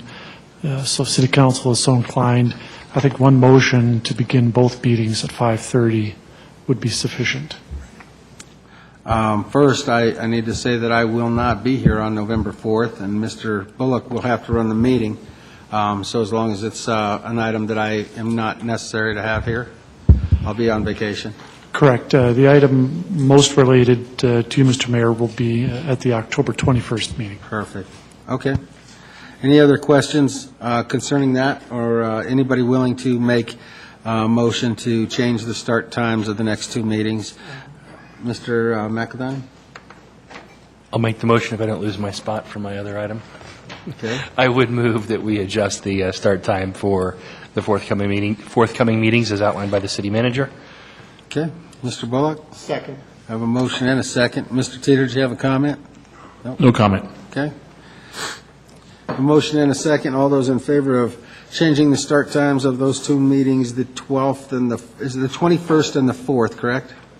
All right. All those in favor signify by saying aye. Aye. Opposed, say nay. Motion is carried. You have another item there, Mr. Manager? The other item, Mr. Mayor, is a recommendation from staff, and I believe it is the mayor's recommendation as well, that prior to the conclusion of tonight's meeting, the city council adjourn to executive session to discuss a rather urgent matter regarding the Adams County Jail. That is correct.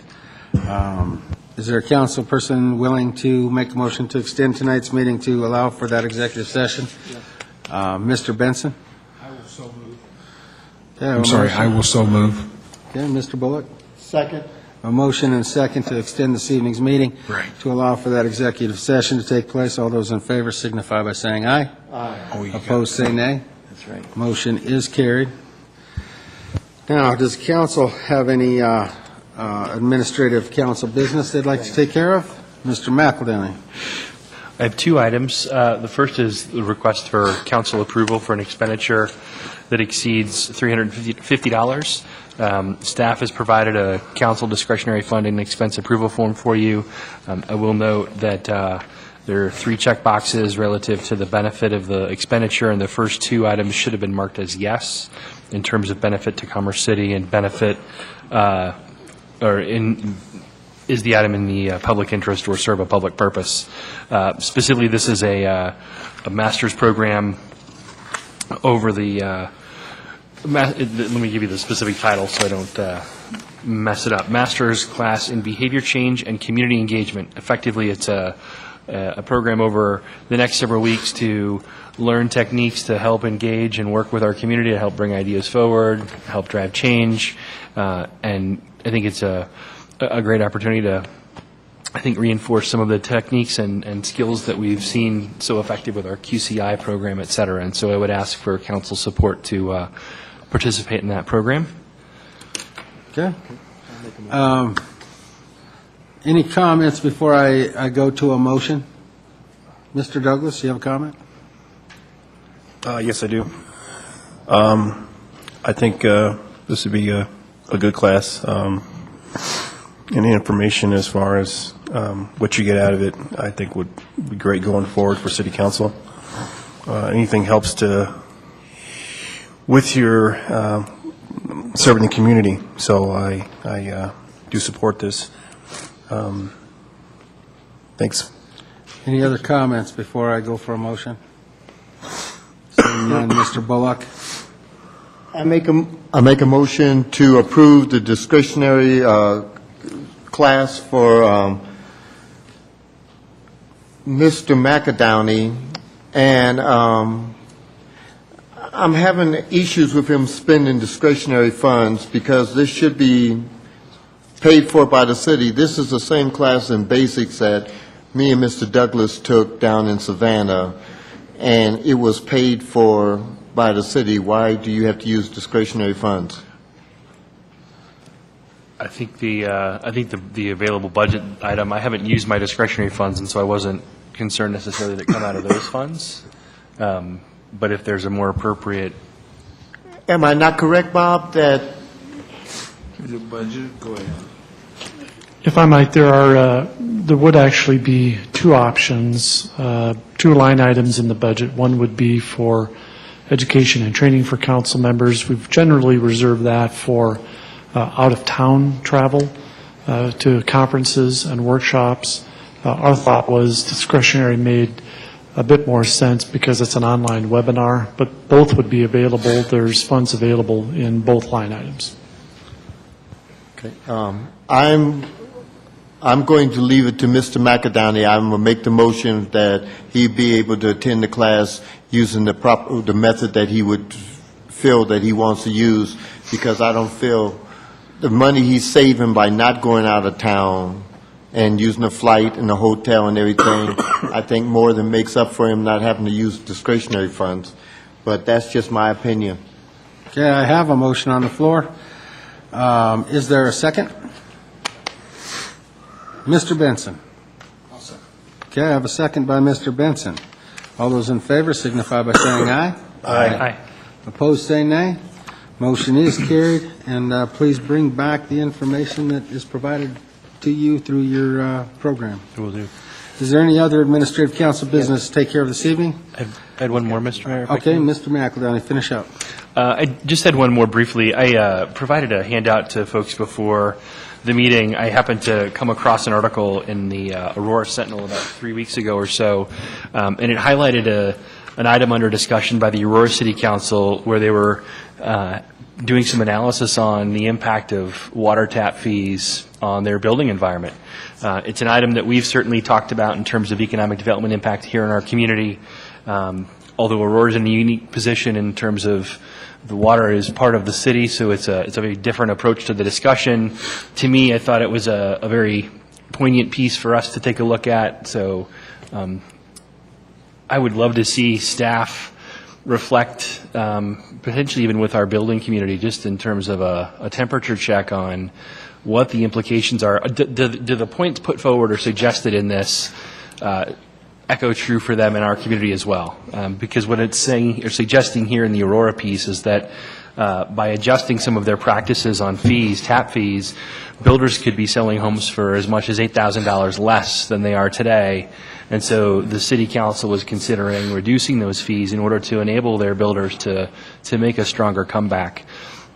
I know that we've had instances where not only we had similar feedback from our builders in terms of homes, but the other concern more in my mind is actually from an economic development perspective, that of revenue generation in terms of commercial and other larger scale development and the concern of tap fees. So if nothing else, I'd love to see us use this as an example to help further the discussion with our partners at the Water District to see what discussion might be possible and understand what factors are at play for them at the moment.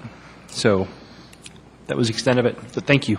I'm glad you bring that up. At our Water Commission meeting last week, it was brought up, and I made the remark that we should be doing the same thing. And of course, the Water District did not look very kindly at that remark. However, I think it would be beneficial to have our staff work with the Water District and maybe come up with some economic development incentive opportunities surrounding the whole tap fee concept, working in partnership with the district, I think is a good idea. The other piece to this, and I had a chance only yet to speak to Mr. McBroom and briefly with Ms. Carson, this whole concept of looking at the water concern that we don't have direct control over. Obviously, we had our fire department here tonight who's facing challenges in terms of growth, suggests that we do have a unique environment with these individual entities who all have to work together, formally or informally, to make our city all that it can be. And so had been brainstorming with Mr. McBroom about the idea of having some sort of a discussion that the city effectively brings our partners to the table to have effectively a planning summit, a visioning summit, a growth summit, I don't know what you want to call it, but to talk about the realities of what we are facing as a city, as an area, over the next X years. So what is it the city's looking at in terms of population growth? How does that impact the fire department? How does that impact our schools? How does that impact water? But do so in a collaborative discussion to really just kind of come together, talk about what we know, what we don't know, what might we be able to do in terms of planning and considering and problem solving together. This tap fee item was one of those that sort of got the brain going. Here's yet another example of a unique situation to us. How can we maybe approach it in a more collaborative way? I know there's, rather than trying to attack it in terms of, we should be doing everything, that's not necessarily the answer. It's how do we come together and look at the problems ahead of us and how might we lock arms on them. So just as part of this, to sort of plant that seed with council for thoughts, and not that I'm asking for specific action necessarily on that tonight, but something that it would be, I'd love to have folks think about and maybe we come back to. Mr. McEldowney, after growing up in the household that I did, my dad was the manager of the Water District for 46 years, and he was just telling me the other day after this was brought up, his philosophy was always to, number one, the services provided by the Water District is to sell water. So That's your intent, what you want to do. And if your tap fees are too high, you never get the user that will be a long-time participant purchasing water. So there's a balance to that mentality, and you want to try to get people to commit so that you have that user for a long time. If you scare them off with the front-end short-term price, then you don't get the long-term consumer that can add that service benefit to our community. So there's some things that have to be thought out, and I would hope that the city could work together to participate and culminate that prospective relationship between the city and the water district. And I've asked that staff prepare a get-together between the city council and the water board before it changes hands and turns over with the new board members in May, so that we can talk about some of the priorities and some of the issues that are facing the city right now as far as partnership and collaboration with that district. So I appreciate you bringing this in because it brought it back up for discussion. Did you want any type of direction for staff by the council before we move forward? Well, I think whether it's tonight or at our next meeting for action, if there's interest in having staff explore that type of a get-together, I for one would love to see us have a structured discussion where we have delegates from the fire department, delegates from the water department, council, each of our key constituencies, our key partnerships present to talk about growth in a structured way. So if that's something that appeals to council, and it's at least worth having staff explore or socialize, then I would look for council support to at least explore that opportunity, not to take action and get it on the calendar in the next weeks, but to begin to look at what something like that might look like. Well, currently, I serve on the area boards, as does any of the council wants to participate, and we get all the entities together and we talk about those kind of things as elected officials. However, the water department hasn't had elected officials there participating. That's why I reached out and said, set something up just between us and the water district, and we should do that, I think, in more of a role of one-on-one with the water district, and then have the council get together as we have had other type of gatherings with the school districts and the fire districts. And so that way we can have that one-on-one time to talk about where we need help and partnership to move the city forward, and where they may need help and partnership to move their organization forward. So I think we're in the planning stages of that. Do you, Mr. McBroom, do you need any direction, or do you think you have it?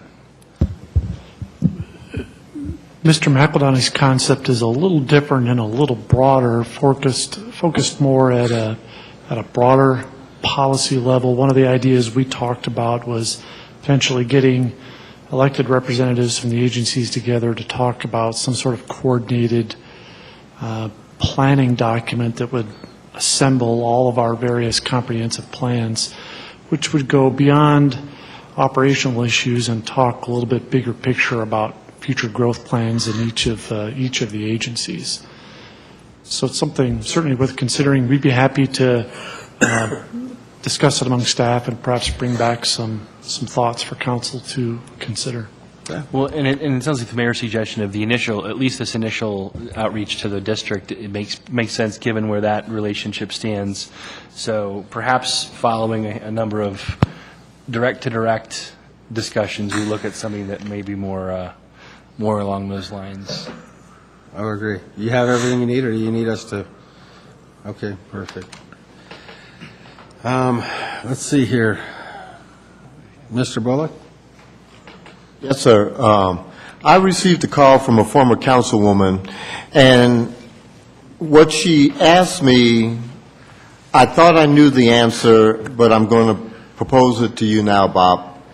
When you get off council, you have to sit off a year before you can apply for any city job. That's correct, according to our charter, right? Right.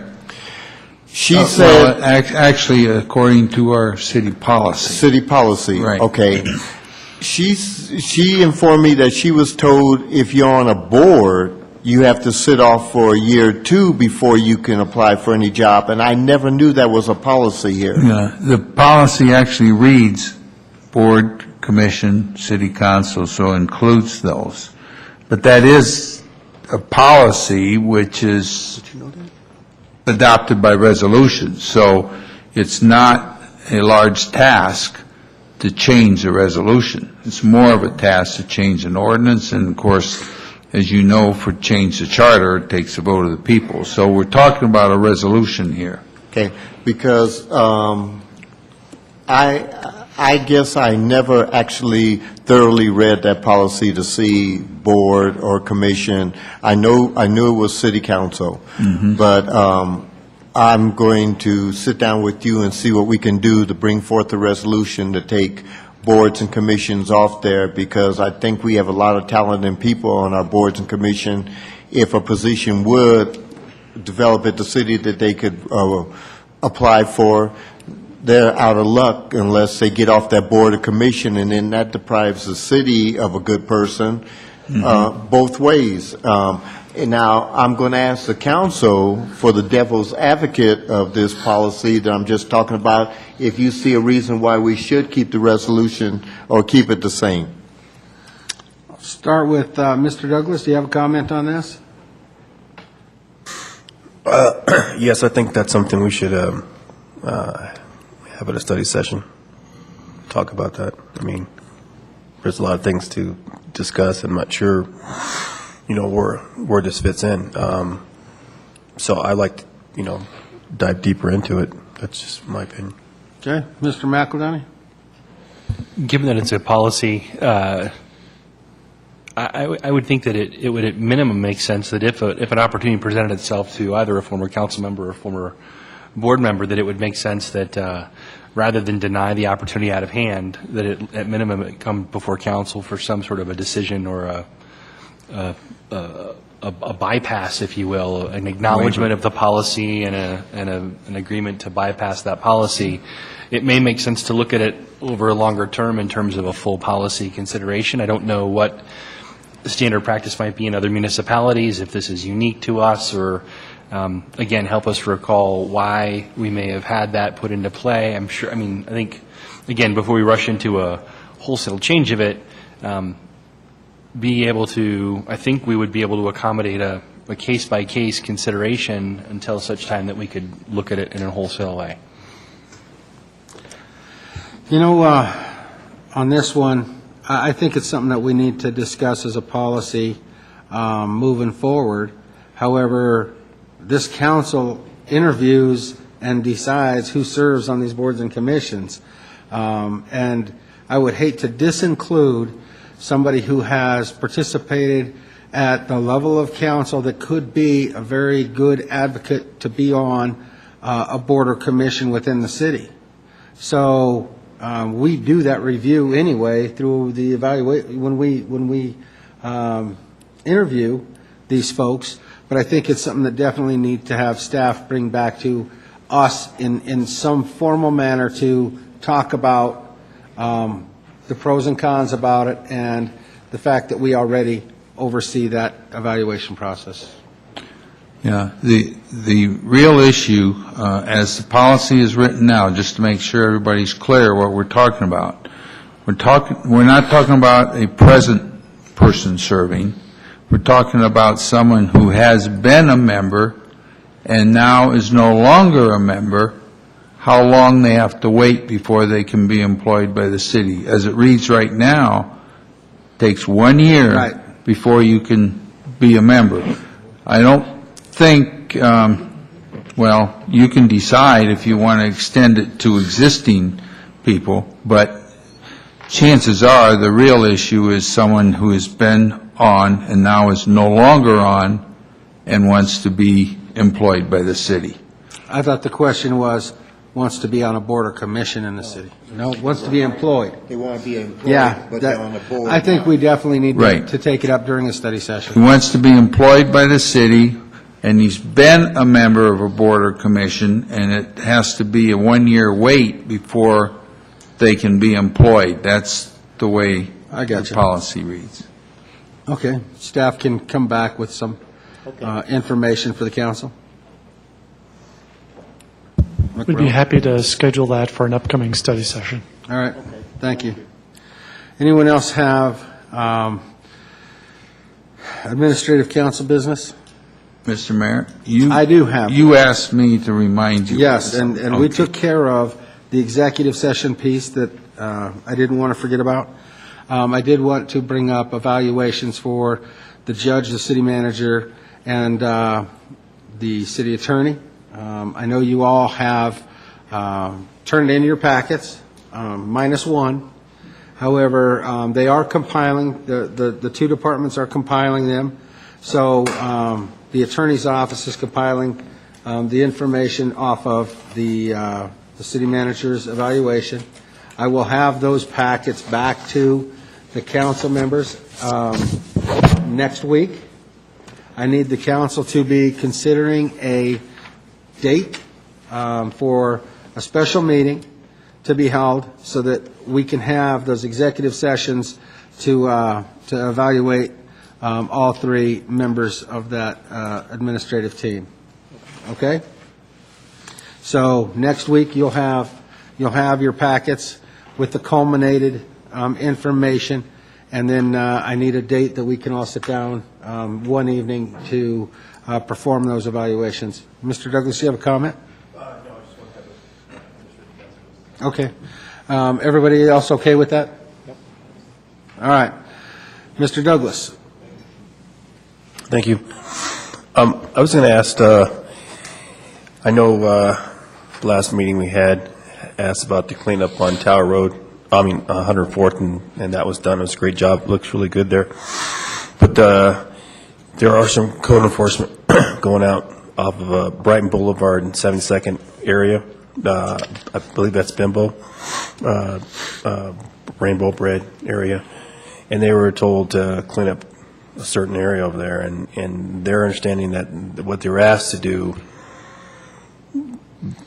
wasn't part of the property, but they did go ahead and comply and clean up that area. So when these code enforcements are going out to businesses and asking them to do the cleanup with weeds and everything, if they could make sure that they have the information going forward where their land, which encumbrance as far as the cleanup and what they're responsible for, because that way there's no confusion. And that way if someone does not comply, they don't get a ticket. So if we could look at some sort of program. Mr. Douglas, you're absolutely right. Property owners are not responsible for any adjoining properties. They are, under certain circumstances, responsible for areas in the right-of-way in front of their property. If you've got any more specific information, we'd be happy to research that particular case and get some additional facts back to you. Okay, thank you. Okay, there's one other thing that I wanted to do before we go to reports, and I wanted to recognize in attendance State Representative Moreno is here with us tonight, my former Mayor Pro Tem. It's glad to have you back in the House. Thanks, Dominic. And we'll move into reports. City Manager? Thank you, Mr. Mayor. We did send out via email tonight's edition of the City Manager Report. We have updates from issues brought to our attention by Councilwoman Elliott. We have an update on a temporary use permit that's been issued to the Mile High Flea Market for the storage of some trailers by FEMA. An update on the 96th Avenue Wayside Horn process. We're going through the waiver process through the Federal Railroad Administration. We've got a brief update for you. We also had a short visit by Governor Hickenlooper last week, who was visiting flood damage in a number of communities and asked for a quick tour of flood damage in our community. Mayor Pro Tem Bullock and Parks Planning and Operations Manager Brown were able to show the governor our most significant damage, which was the Sand Creek Trail area. We also have some updated information in tonight's report about the city's new online permitting process for certain building permits, and a new addition to the City Manager Report. Monthly, we will be providing to Council a development status report, giving you an update on a monthly basis of significant new development that's businesses that are opening, key permits that were issued, and that's in response to a request for information by Mr. Douglas. So appreciate any feedback you have about that report. Look for that on a monthly basis. And as always, we're happy to answer any questions that you have. Okay. Bob? Nothing further, Mr. Mayor. Okay, I'm going to go through mine, and remember, it's a couple weeks long because we did not have a council meeting in there. Had a meeting with Chaz Tedesco, Commissioner Tedesco, to discuss airport issues. Also met with Mayor Hancock from Denver. Rotary, went to the Rotary meetings for the last 3 or 4 weeks. I went to Stout Street Foundation and did a recording, a video for them for their upcoming event. I believe it is Wednesday. And the Mayor Pro Tem, I think, is going to join me Wednesday on that event. I'll give you the time, but we've been invited to participate as a guest of Stout Street for their lunch event that they're going to be having. Lunch? Lunch. I will be a Rotary. Okay. I will have to miss Rotary this week. Me and Mr. Teeter went to the Senior Volunteer Recognition Dinner, which was a great time. I know Mr. McEldowney was at the school district meeting. I know Councilman Carson was at the Adams County meeting, town hall meeting that they had. I know, let's see, Mr. Douglas and Mr. Bullock were out of town. Did I miss anybody? Oh, Crystal was at the Access Housing. Access Housing event.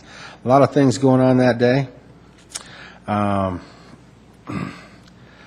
see, I met with Brian Hyatt from the Boy Scouts of America. We had an airport coordinating committee meeting, water commission meeting. Several of us went to the Taste of the Chamber event. Then there was the retirement for Larry Woog Friday. So with that, we're back to today, and we have a lot of stuff scheduled this week. Did I miss something there, Mr. McIntyre? Just real quickly, there was an event held at the Platte Valley Medical Center that Ms. Carson and I, the police chief, Mr. McBroom, and I'm going to get shot because I cannot remember her name, our HR director, Kathy Blakeman, was present at. And I know Christy and Steve Douglas stopped by briefly. They had a conflict. I'm sorry? Oh, and Lisa Gallegos was there as well. Yeah. Bottom line, phenomenal update from the hospital staff about really the growth and evolution of the new Platte Valley Medical Center since it's taken root at its new location. Really insightful updates in terms of the relationship of Platte Valley Medical Center with Salud. I think most folks are aware that the former Platte Valley Medical Center in Brighton is now a Salud facility. We obviously have a sister facility here just across from the Civic Center. But I was not aware, I don't think any of us were aware of the high level of participation that Platte Valley has with Salud in terms of providing care.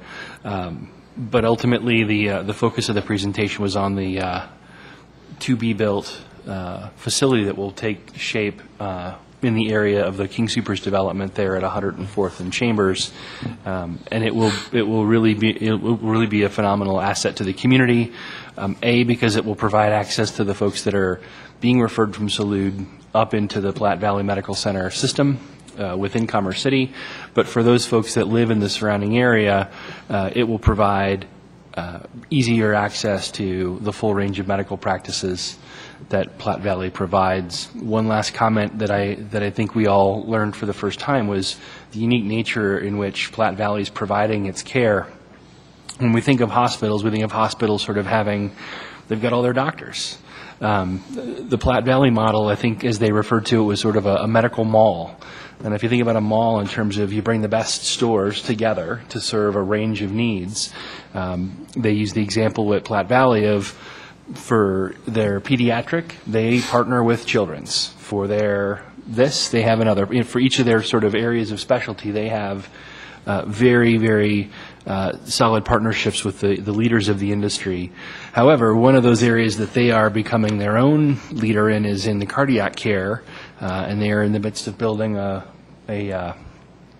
of the premier cardiac cath labs in the state. And funny enough, the guy that did the work on my heart is the guy that is now there and going to be leading that cath lab. So really impressed and a phenomenal resource for us. And I think last comment on this point, we think of this as sitting in Brighton, but they reinforce to us time and again, not unlike our school district that we share with multiple communities, this is a hospital resource that is a regional hospital. And so we really have to think of it as our regional center of care, and take great pride in what's happening up there, and especially with their extension into our community. So, thanks.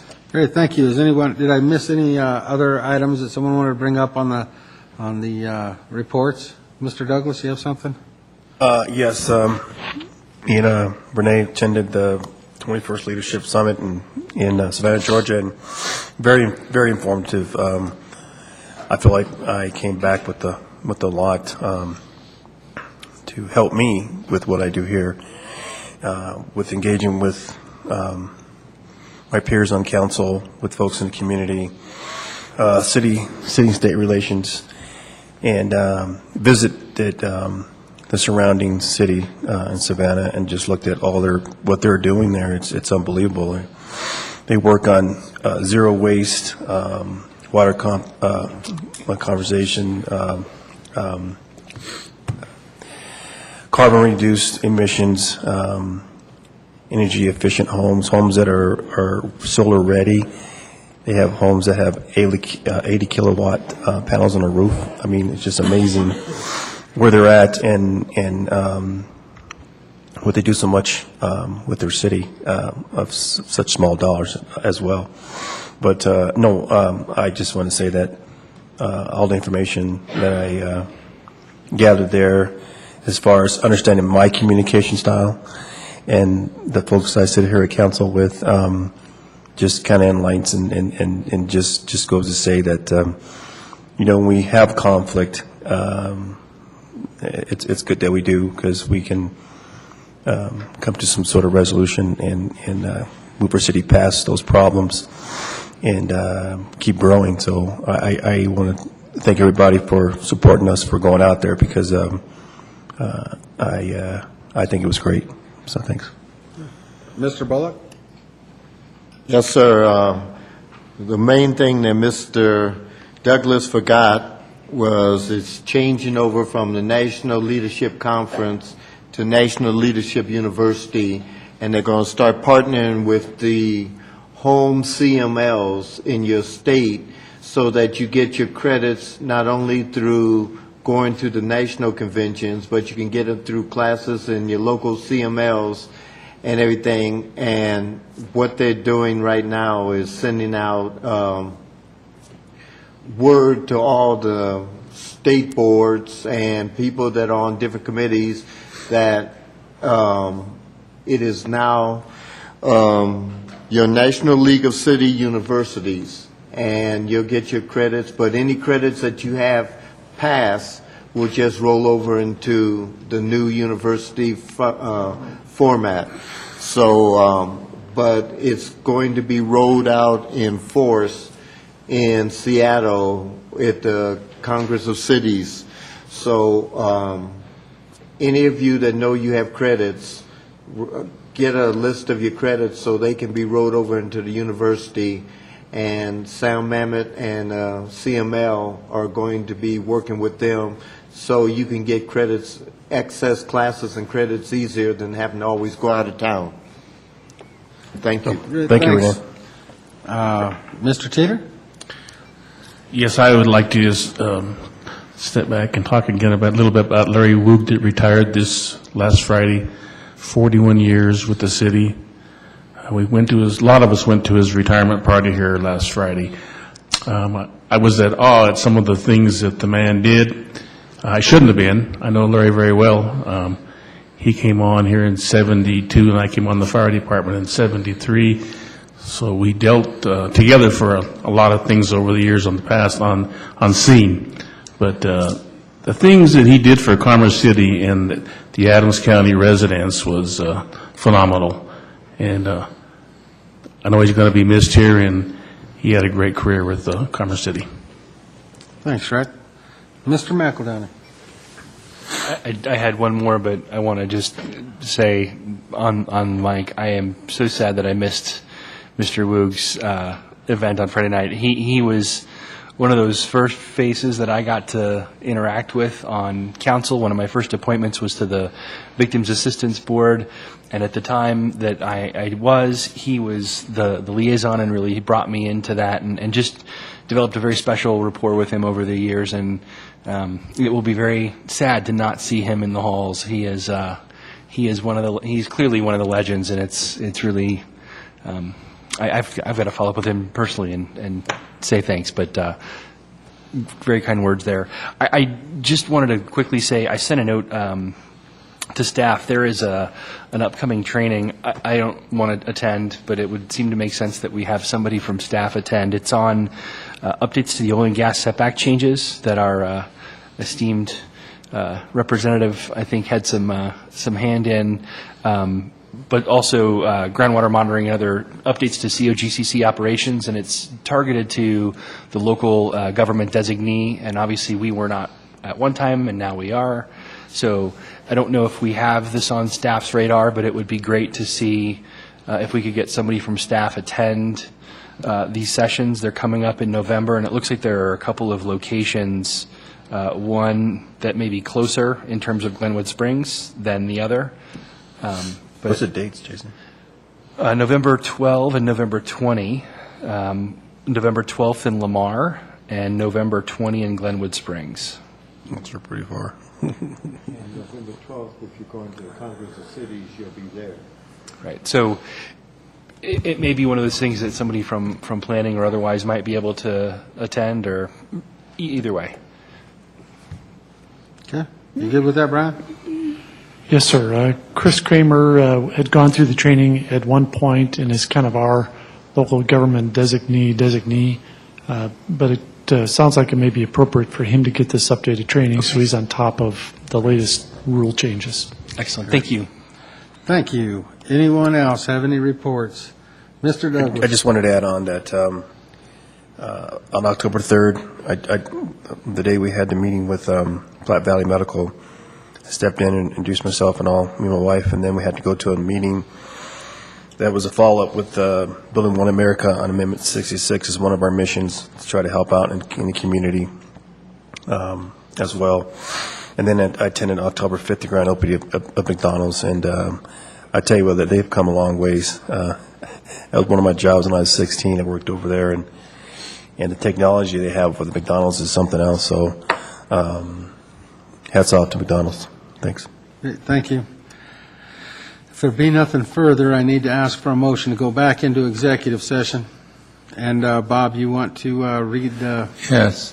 notice? The executive session be pursuant to CRS 24-6-402 4B for the purpose of receiving legal advice regarding Adams County jail issues. Thank you. Mr. McEldowney. I would make that motion exactly as outlined by our esteemed city attorney. Is there a second? Second. I have a motion and a second to go into executive session. All those in favor signify by saying aye. Aye. Opposed, say nay. Motion is carried. We will resign back into executive session and then come out and close the meeting out after we're done. And thank you to all the residents that came and participated this evening.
What's up?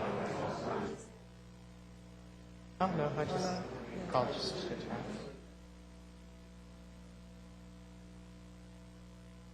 What's happening? Well, it's funny because and I was like, they're going to be out of here in like an hour. I know, that's fun. And whenever you think